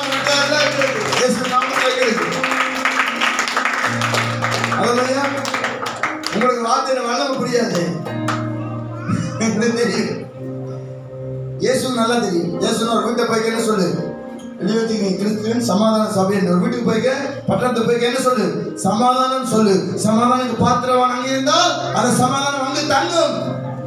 அதோட வசனம் முடிஞ்சுதா? சொல்லி, அதோட வசனம் முடிஞ்சுதா? அதுக்கு என்ன இருக்கு? அங்கே சமாதானத்துக்கு பாத்திரம் இல்லாவிட்டால் அது உன்னிடத்தில் திரும்ப கிடவது. புரியுதா உங்களுக்கு? அதான் வார்த்தைகள் வெறுமையானது அல்ல. ஒரு வார்த்தை சொன்னா அது ஒரு விஷயத்தை கொண்டு போகுது. நீங்க பெற்றுக்கொள்ளாட்டி அது ரிட்டர்ன் ஆகும். அதே மாதிரி இன்னொரு விஷயத்தை சொல்றேன், நீங்க சபிச்சீங்க யாரையாவது, அவன் அதுக்கு பாத்திரம் இல்லாட்டி உங்கள்கிட்ட ரிட்டர்ன் ஆகும். புரியுதா? புரியுதா உங்களுக்கு? அதனாலதான் அவர் சொன்னார், சபிக்க வேண்டாம், ஆசீர்வதியுங்கள். நீங்க ஆசீர்வாதத்தை சுதந்திரிக்க அழைக்கப்பட்டிருக்கிறீர்கள் என்று அறிந்து ஆசீர்வதியுங்கள். சொல்லுங்க ஆமென். புரியுதா உங்களுக்கு? அப்ப தேவனை நோக்கி அவன் ஜெபித்தான் என்று வாசிக்கிறோம். அப்ப அவன் ஜெபித்த பொழுது அவன் என்ன ஜெபித்தான்? ஆண்டவரே என்னை ஆசீர்வதித்து. முதலாவது, ஆண்டவரே என்னை வேலை ஆசீர்வதி, மனைவி ஆசீர்வதி, பிள்ளை ஆசீர்வதி இல்லை, என்னை ஆசீர்வதி. எல்லாம் சொல்லுங்க, என்னை ஆசீர்வதி. சொல்லுங்க ஆமென். வேலை நல்ல வேலை ஆசீர்வதியும் நீங்க ஜெபம் பண்ண நல்லதுதான். ஆனா வேலை நல்லா இருக்குது, சூப்பரா இருக்கும். நீங்க வியாதிப்பட்டு வேலை செய்ய முடியாம மெடிக்கல் இருப்பீங்க. நீங்க ஆசீர்வாதம் இல்லாட்டி நல்லா இருக்கிற வேலைகளுக்கு நீங்க போனீங்கன்னா அந்த வேலையை கெட்டுப்படும். எத்தனை புரியுது? நீங்கள் ஆசீர்வதிக்கப்பட்ட நபரா இருந்தா கெட்டு போன வேலை, நின்று போன வேலை கூட ஸ்டார்ட் ஆகிடும். சொல்லுங்க ஆமென். என்ன ஆசீர்வாதம் உங்க மேல இருக்கிறது. சொல்லுங்க ஹல்லேலூயா. இப்ப பாருங்க, யாக்கோபு எப்பயுமே ஆசீர்வாதத்துக்கு மேல ஆசையா இருக்கிறான், வாஞ்சியா இருக்கிறான், தாகமா இருக்கிறான். அந்த புத்திர சுகாரத்தை அவன் பெற்றுக்கொண்டான். அதுக்கு பிறகு இந்த அப்பா ஆஸ்வதிக்க போறார் என்று சொன்ன உடனே இந்த அம்மா சொல்வார், அப்பா ஆஸ்வதிக்க போறார், நீ இதை கொண்டு போய் ஆஸ்வாதத்தை வாங்கன்னு சொன்ன உடனே ரெடி ஆகிட்டான். போன ஆஸ்வாதத்தை வாங்க பாருங்க. அந்த அப்பா வந்து இவனை ஆஸ்வதிக்கிறார். என்ன இப்ப அப்பா வந்து பெரிய பணக்காரனா இல்லையா? அப்பாண்ட அப்பா எப்படிப்பட்டாரு? அப்பாண்ட அப்பா யாரு சொல்லுங்க, பேசுங்க. நீங்க பேசுனா இத்திரகுலம் இருப்பீங்க. சொல்லுங்க, அப்பாண்ட அப்பா பாருங்க. நான் பேசுற எல்லாமே தீர்க்கதரிசனமா உங்களுக்கு நடக்கும். தீர்க்கதரிசனம்னு சொல்ல தேவையில்லை, கர்த்தருடைய வார்த்தை சொன்னா அப்படியே நடக்கும். ஒரு வார்த்தை தரையில விடாம நடக்கும். அதனால உங்களோட பேரை சொல்லி கூப்பிட்டு அந்த வரம் எனக்கு இந்த திரையில தந்தா உங்களை சொல்லுவேன். ஆனா கூப்பிடணும் நீங்க எதிர்பார்க்காதீங்க. நான் சொல்றது எல்லாமே நீங்க எடுத்தா எல்லாமே நடக்கும். எனக்கு ஒன்று தெரியும், சொன்னா நடக்கும். ஆசீர்வதித்தா ஆசீர்வதிக்கப்படுவீங்க. சொல்லுங்க ஆமென். எனக்கு புரியுதா உங்களுக்கு? உங்களோட பேர் தெரியும், உங்களோட பிரச்சனைலாம் தெரியும். உங்களுக்கு தேவை பதில், அதனால நான் பதில பேசுறேன். புரியுதா உங்களுக்கு? சொல்லுங்க ஆமென். சரி, நல்லா கவனிங்க. அப்பாண்ட அப்பா பெரிய சீமான் ஆபிரகாம். வெள்ளியும் பொன்னும் ஆடு மாடுகளும் உடைய சீமான். அவன் மகன் ஈசா, அவன் அதை விட ஒரு பெரிய பணக்காரன். அவன் விதைச்சு அறுவடை செய்து மகா பெரிய ஐஸ்வர்யவான் ஆயிட்டான். ராஜாக்களை பார்த்து பயப்படுற மாதிரி, உடன்படிக்கை பண்ண வர மாதிரி அவன் பெரிய ஆசீர்வாதம். இப்ப நினைச்சு பாருங்க, இந்த அப்பாண்ட ஆசீர்வாதம் எல்லாம் யாருக்கு கொடுத்தார்? ஈசாவுக்கு கொடுத்தார். அப்ப ஈசாவுக்கு எவ்வளவு பெரிய டபுள் பிளஸிங், பெரிய ஆசீர்வாதம். ஆனா இந்த ஈசாக்கு, இந்த யாக்கோபு அந்த ரெண்டு மகன், ஒரு மகன் போய் கேட்பான், இதை ரெண்டா பிரிச்சு என் சொத்தை என்கிட்ட கொடுங்க, அவன்கிட்ட சொத்தை அவனுக்கு கொடுங்க என்ன வாங்கிட்டு போனானே அப்படின்னு கேட்டானா? நல்லா கவனிங்க, கேட்டானா? ஆடு மாடெல்லாம் சரியா எண்ணுங்க, பிரிங்க, இங்கே கொடுங்க அப்படி கேட்டானா? அப்பா என்னை ஆசீர்வதிங்கன்னு கேட்டானா? ஹலோ, புரியுதா உங்களுக்கு? தேவனுடைய வார்த்தையினுடைய வல்லமையை அறிந்து கொள்ளுங்க. ஏன் நீங்க சபைக்கு வரணும்? ஏன் பிரசங்கத்தை கேட்கணும்? இங்க இந்த மூட்டை ஏதாவது கட்டி தராங்களா? ஒண்ணுமே தர மாட்டாங்க. ஆனா அதை விட 1000 மடங்கு வல்லமையான ஜீவனான வார்த்தைகள் பேசப்படுகிறது. உங்கள் மேலே, உங்கள் சிரசின் மேலே தேவனுடைய ஜீவ வார்த்தைகள் பேசப்படுகிறது. உங்கள் சந்ததியின் மேலே பேசப்படுகிறது. அது சந்ததிக்கு ஆசீர்வாதமாய் மாறும். சொல்லுங்க ஆமென். அப்ப இவன் கேட்கிறான், ஆஸ்வதிங்க.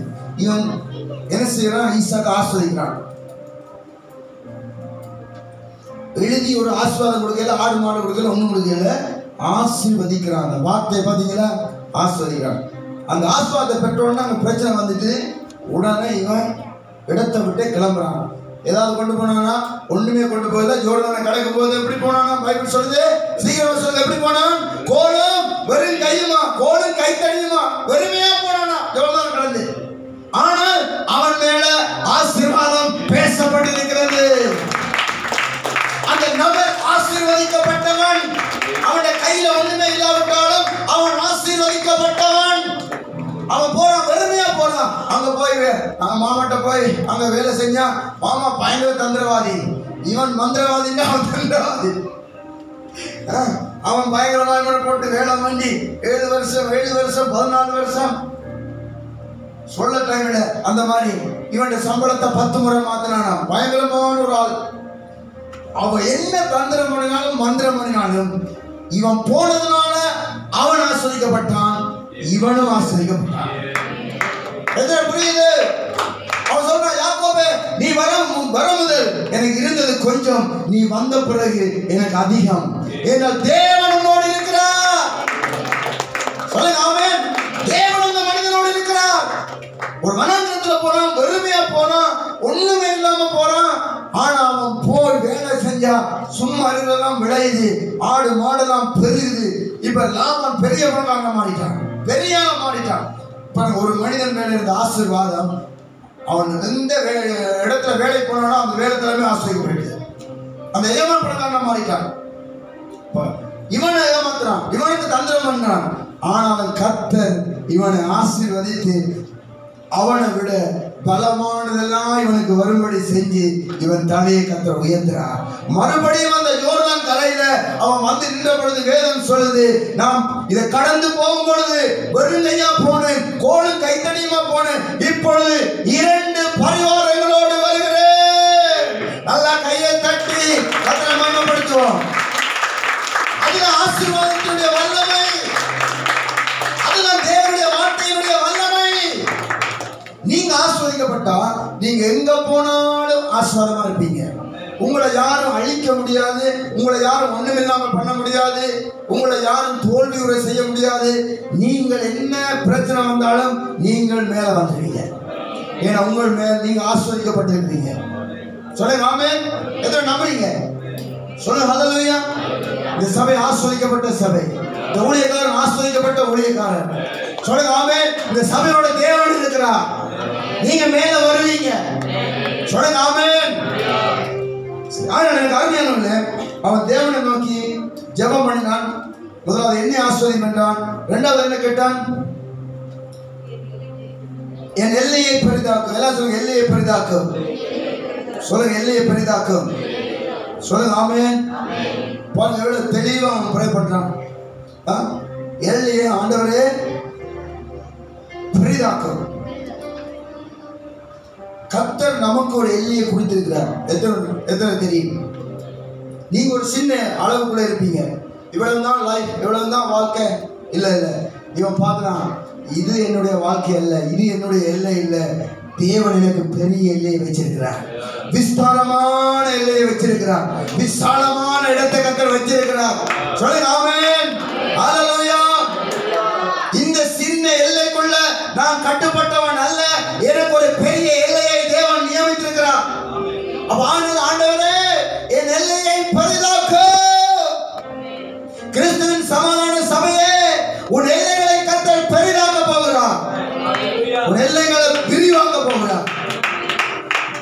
விருப்பம் இல்லை, கையை தட்டிங்க. பாஸ்டர் மட்டும் தான் கேட்கிறேன், பாஸ்டர் மட்டும் தான் முடியும். சொல்லுங்க, பாஸ்டரா எல்லாம் செய்யறாங்க. நம்ம ஆக்கள் சாதாரண ஆக்கள் இல்லை, அதனால கையை தட்டுனா நீங்களே செய்வீங்க. சொல்லுங்க, சபையின் எல்லையை கர்த்தர் பெரிதாக்க போறாங்க. சொல்லுங்க ஆமென். எல்லையை பெரிதாக்கும். சொல்லுங்க ஆமென். சரி, அதனால யாத்ராகமம் 23:32 சொல்லப்படுகிறது, சிவந்த சமுத்திரம் தொடங்கி பெலிஸ்தரின் சமுத்திரம் வரைக்கும், வனாந்திரம் தொடங்கி நதி வரைக்கும் உன் எல்லையா இருக்கும்படி செய்வேன்.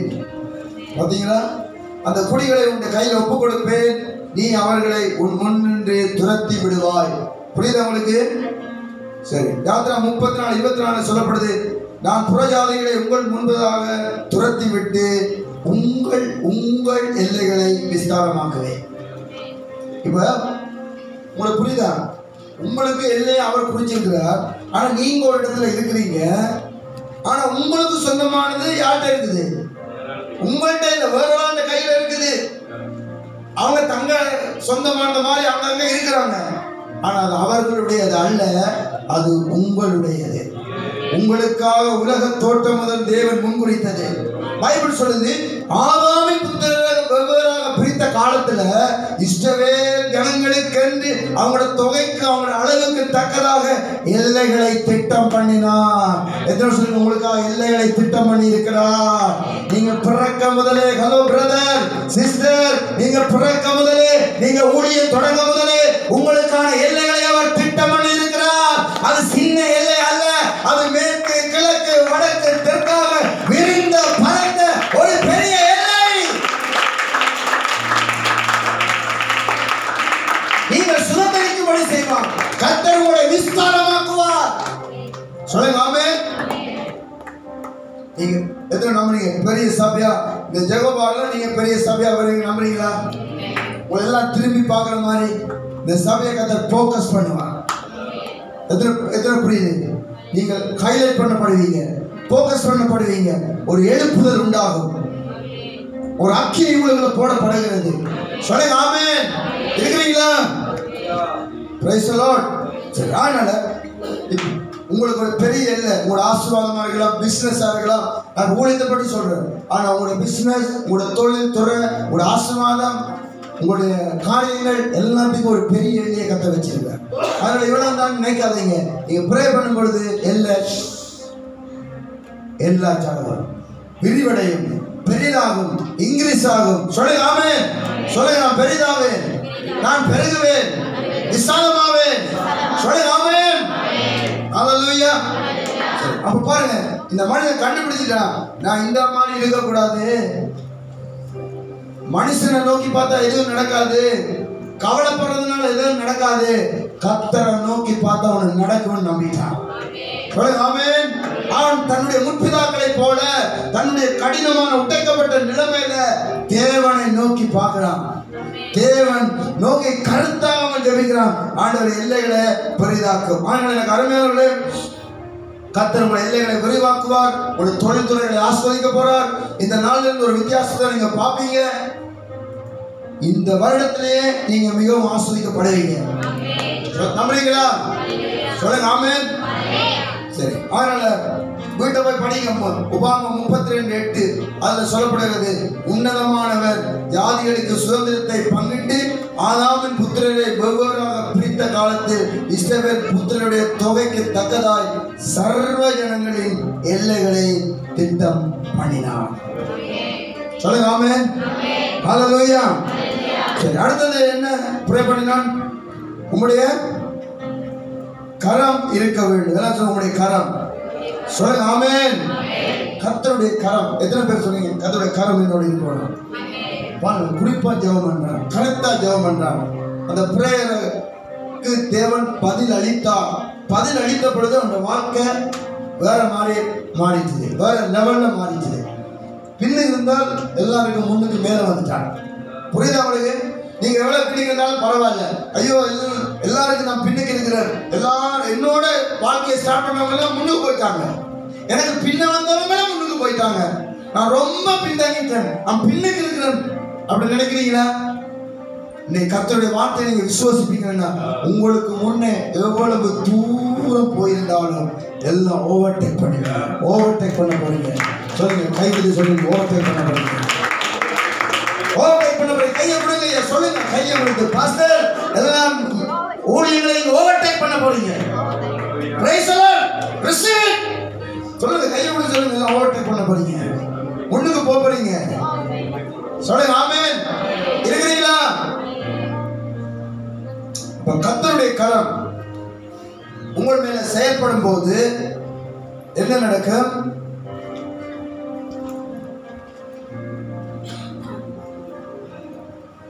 அப்போஸ்தலர் 11:21 சொல்லுகிறது, கர்த்தருடைய கரம் அவர்களோடு இருந்தது, அநேக ஜனங்கள் விசுவாசங்களாகி கர்த்தரிடத்தில் திரும்பினார்கள்.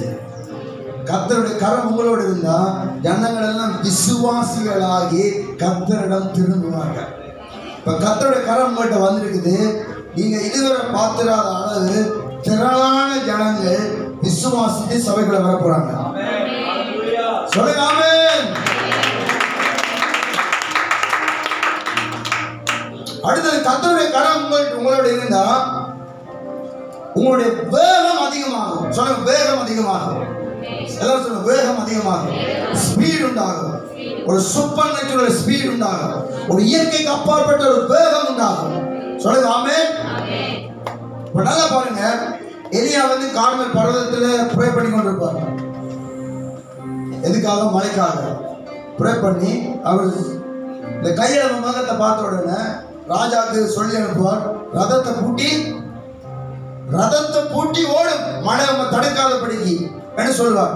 அவளை வேகமா ஒரு மழை வரப்போது, சீக்கிரமா நீ ஓடி போகுண்டு சொல்லிட்டு அவர் ப்ரே பண்ணிட்டு அவர் ரதத்துல இல்லை, அவர் காலால நடந்த கீழே வந்து என்ன செய்வார், இப்பொழுது மழை வர முதல் இவர் ஓட ஆரம்பிப்பார். இவருக்கு முன்னே போனவங்க என்னத்துல போயிட்டான்? கால்நடையா ஓடல, ரதத்துல ஓடி போயிட்டான். அரசன் ராஜா ரதத்துல ஓடி போயிட்டான். இவர் அதுக்கு பின்னால்தான் ஓடவே ஆரம்பிக்கிறார். அப்பொழுது வேதம் சொல்றது, கர்த்தருடைய கரம் எலியாவின் மேல வந்தது. எல்லாரும் சொல்லுங்க, கர்த்தருடைய கரம். எல்லாரும் சொல்லுங்க, கர்த்தருடைய கரம் எலியாவின் மேல வந்தது. சொல்லுங்க, கர்த்தருடைய கரம். எல்லாம் கையில தலையில கையில சொல்லுங்க, கர்த்தருடைய கரம் என் மேல வந்தது. சொல்லுங்க, 2025 7ஆம் மாதம் இயேசுவின் நாமத்தில் கர்த்தருடைய கரம் என் மேலே வந்தது. சொல்லுங்க ஆமென்.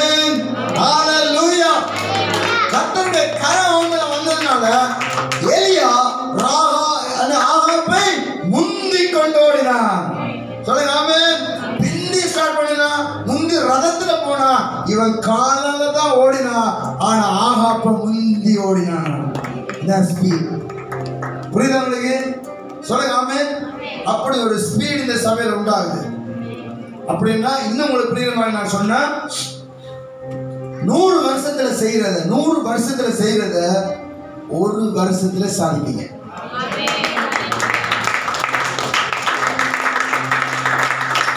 ஹல்லேலூயா. புரியுதா? ஒரு ஊழியக்காரன் கேட்டு, உங்களுடைய எத்தனை வருஷம்?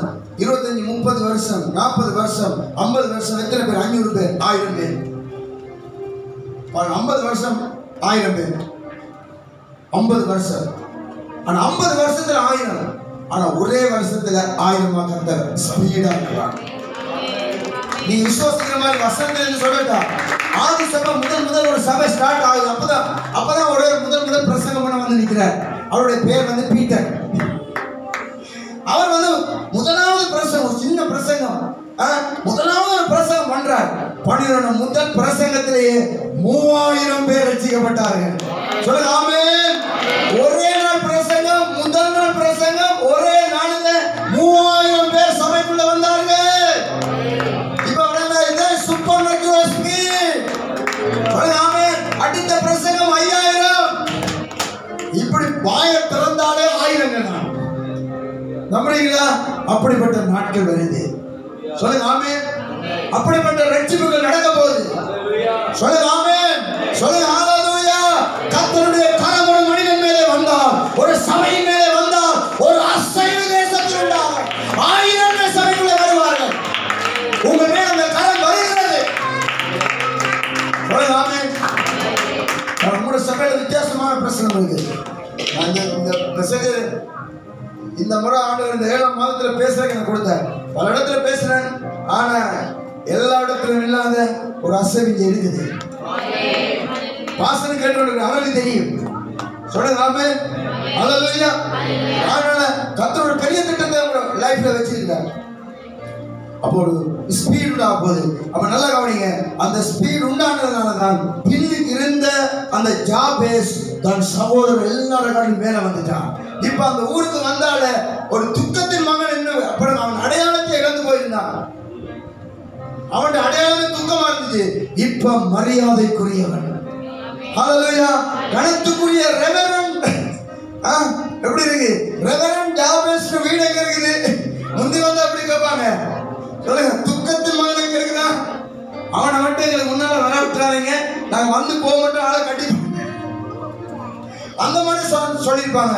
இப்ப கேட்கிறாங்க, வந்த உடனே கேட்கிறாங்க, அந்த புனிதர், அந்த பரிசுத்தவான், அந்த நல்லவர், அந்த கணத்துக்குரிய மரியாதைக்குரிய ஜாபேஸ் எங்க இருக்கிறார்? சொல்லுங்க ஆமென். புரியுதா உங்களுக்கு? உங்களுடைய கதையை கர்த்தர் மாத்துறார். உங்களோட முந்தின வாழ்க்கையை காட்டிலும் இந்த நாள் உங்களோட பிந்தின வாழ்க்கை மகிமையா மாறப்போகுது, கணத்துக்குரியதான் மாறப்போகுது. சொல்லுங்க ஆமென். அப்ப தேவ கரம். சொல்லுங்க எல்லாரும் சொல்லுங்க, கர்த்தருடைய கரம். சொல்லுங்க ஆமென். யோசுவா 4ஆம் அதிகாரம் 23ஆம் வசனத்தை வாசிங்க. யோசுவா 4:23. சீக்கிரமா படிப்போமா? 23, 24 அதை வாசிக்கிறீங்களா?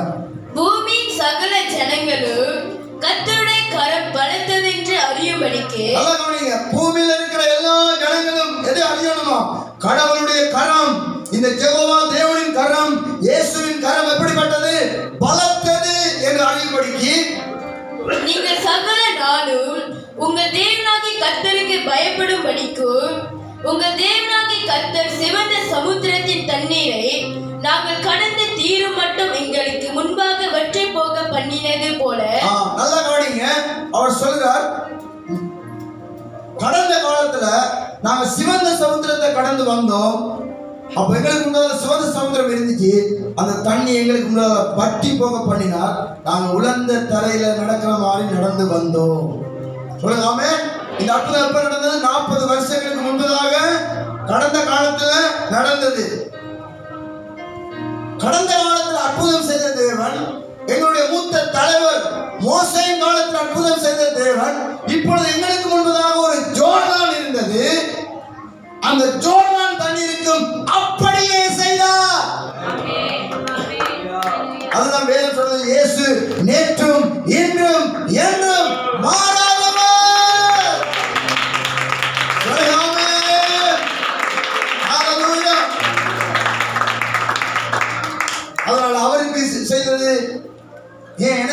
கவலைப்படாதீங்க.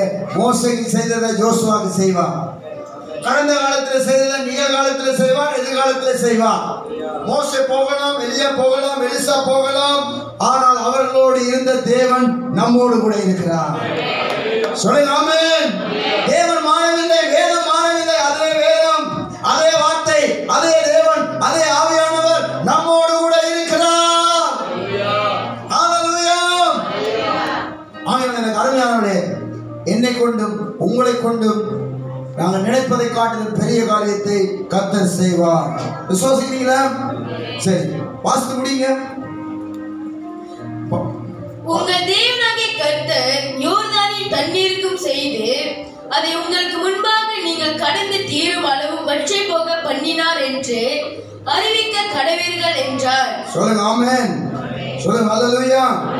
சரி, ஆமென். எனக்கு அருமையானவர்களே, கர்த்தருடைய கரம் என் மேல இருந்ததுனால என்னோட கூட எல்லாரையும் கர்த்தர் ஒருமுகப்படுத்தினார். தலைவர்கள் எல்லாம் ஒருமுகப்பட்டாங்கன்னு எஸ்ரா நெகேமியா புத்தகத்தில் நீங்க படிக்கும்போது இருக்குது. அதனால கர்த்தருடைய கரம் இந்த சபையோடு இருக்கிறது, கர்த்தருடைய கரம் உங்களோடு இருக்கிறது. ஜனங்கள் எல்லாம் ஒருமனப்படுவார்கள்.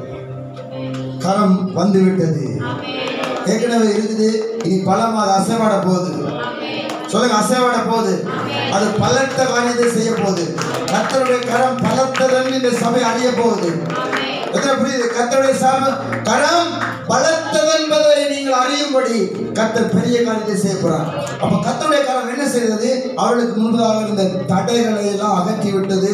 அவர்கள் வாக்குத்தத்தத்தை சுதந்திரிக்க என்ன தடையா இருந்ததோ அந்த தடைகளை மாற்றி அவர்களை கடந்து போக, முன்னேறி போக செய்து அவர்களுக்கு சொன்ன தேசத்துல கொண்டு போய் சேர்த்தது.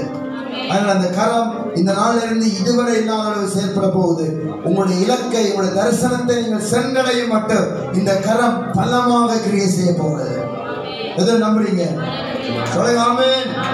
ஹல்லேலூயா. இனி நீங்க எல்லாம் தேடி வாசிங்க. சாமுவேல் காலத்துல கர்த்தருடைய கரம் இஸ்ரவேல் மேல இருந்துச்சாம். அவன் அப்ப சாமுவேல் இருந்த காலம் எல்லாம் தேவ கரம் அவனோடு இருந்ததுனால பெலிஸ்தர் அவர்களுக்கு முன்பதாக தாழ்த்தப்பட்டு போனார்கள். அவர்கள் அவங்க எல்லைக்குள்ளேயே வரையிலையா. இதுவரைக்கும் பெலிஸ்தர் வந்து உங்களுக்கு துன்பத்தை தந்திருக்கலாம், துயரத்தை தந்திருக்கலாம். நீங்க ஒருக்கா வெட்டி, ஒருக்கா தோல்வி, ஒருக்கா தோல்வி, ஒருக்கா வெட்டி, மாறி மாறி வேதனை சோதனையா வந்திருக்கலாம். ஆனா கர்த்தர் கரம் கொண்டு வருகிறது. இனி பெலிஸ்தர் உங்களுடைய எல்லையில வராதபடி தாழ்த்தப்பட்டு போவார்கள். எத்தனை நம்புறீங்க? எத்தனை நம்புறீங்க? சொல்லுங்க ஆமென். உங்களுடைய வியாதி வேதனைகள் இந்த இரவு அழிஞ்சு போகுது, காணப்படாமல் போகுது, கட்டிகள் மறைஞ்சு போகுது. இந்த வார்த்தையை கேட்டுக்கொண்டிருக்கும் போதே நீ உங்களுக்கு தெரியாமல உங்களுக்கு சுகம் நடந்திருக்கிறது, அற்புதம் நடந்திருக்கிறது. எத்தனை நம்புறீங்க? சொல்லுங்க ஆமென். இப்ப எல்லாரும் எழுந்திருப்போமா? எல்லாம் எழுந்து இப்பயே சோதிச்சு பாருங்க. இந்த வலி உங்களை விட்டு அகன்று போயிருக்கும், இந்த கட்டி அகன்று போயிருக்கும், உங்களுக்கு ஒரு சரீரத்துல மாற்றங்கள் உண்டாயிருக்கும், அற்புதங்கள் நடந்திருக்கும். எல்லாரும் கர்த்தரை ஸ்தோத்திரம் பண்ணுவோம். எல்லாரும் எழுந்து ஜெபம் பண்ணுவோம்.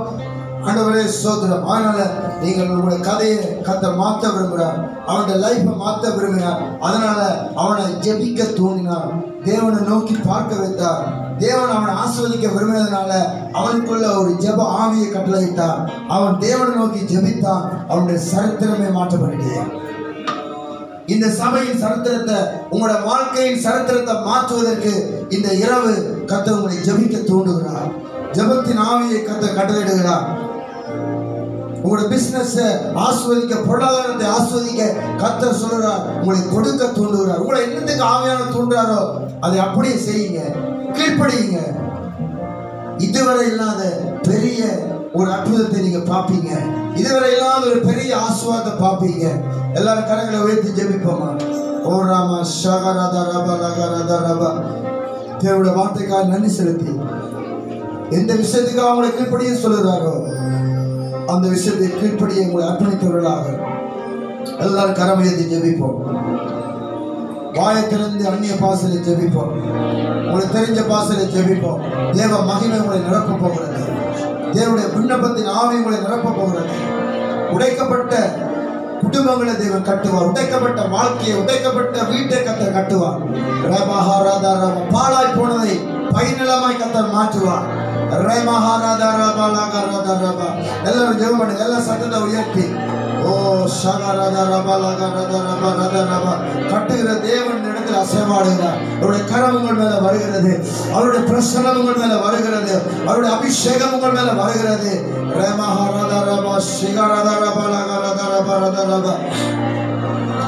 ஓ நன்றி நன்றி நன்றி. தொட்டருளும் அப்பா, ஒவ்வொருவர் மேலும் உம்முடைய வல்லமை இறங்குவதாக, உம்முடைய வல்லமை இறங்குவதாக. பரிசுத்த ஆவியானவரே ஒவ்வொருவரே தொட்டருளும் இயேசுவின் நாமத்திலே.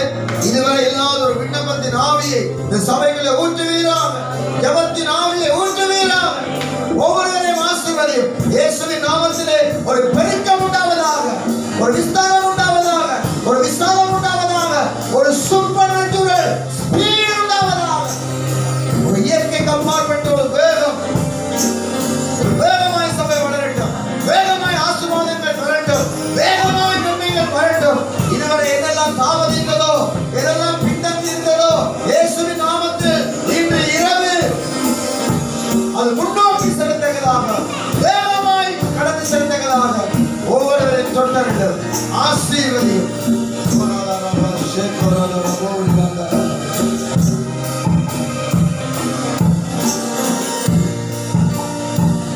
கர்த்தருடைய கரம் ஒவ்வொருவர் மேலும் வரட்டும் அப்பா. கர்த்தருடைய கரம் ஒவ்வொருவர் மேலும் வரட்டும். ஒரு சரீரத்துல யார் வேதனை வியாதியோட இருக்கிறீங்களா, அப்படிப்பட்டவங்க இந்த பக்கத்துல வாங்க சீக்கிரமா. ஒரு அற்புதத்துக்காக எதிர்பார்த்து வந்தவர்கள், ஒரு தெய்வீக சுகத்துக்காக வந்தவங்க இங்க வாங்க. ஒரு வாழ்க்கையில உழைக்கப்பட்டு ஒரு தூக்கத்தோடு, ஒரு தொடர்ச்சியான தூக்கம், அதுல அந்த தூக்கத்தினால கஷ்டப்பட்ட நீங்கள் இந்த பக்கம் வாங்க சீக்கிரமா. உங்களுக்கு நான் ப்ரே பண்ண போறேன். கர்த்தர் விடுதலை கொடுப்பார், சுகத்தை கொடுப்பார். கூப்பிடப்பட்டு சீக்கிரமா வாங்க. வியாதிப்பட்டவங்க இந்த பக்கம் வாங்க, தூக்கம் துயரம் நடிச்சவங்க இந்த பக்கம் வாங்க, சீக்கிரமா வாங்க.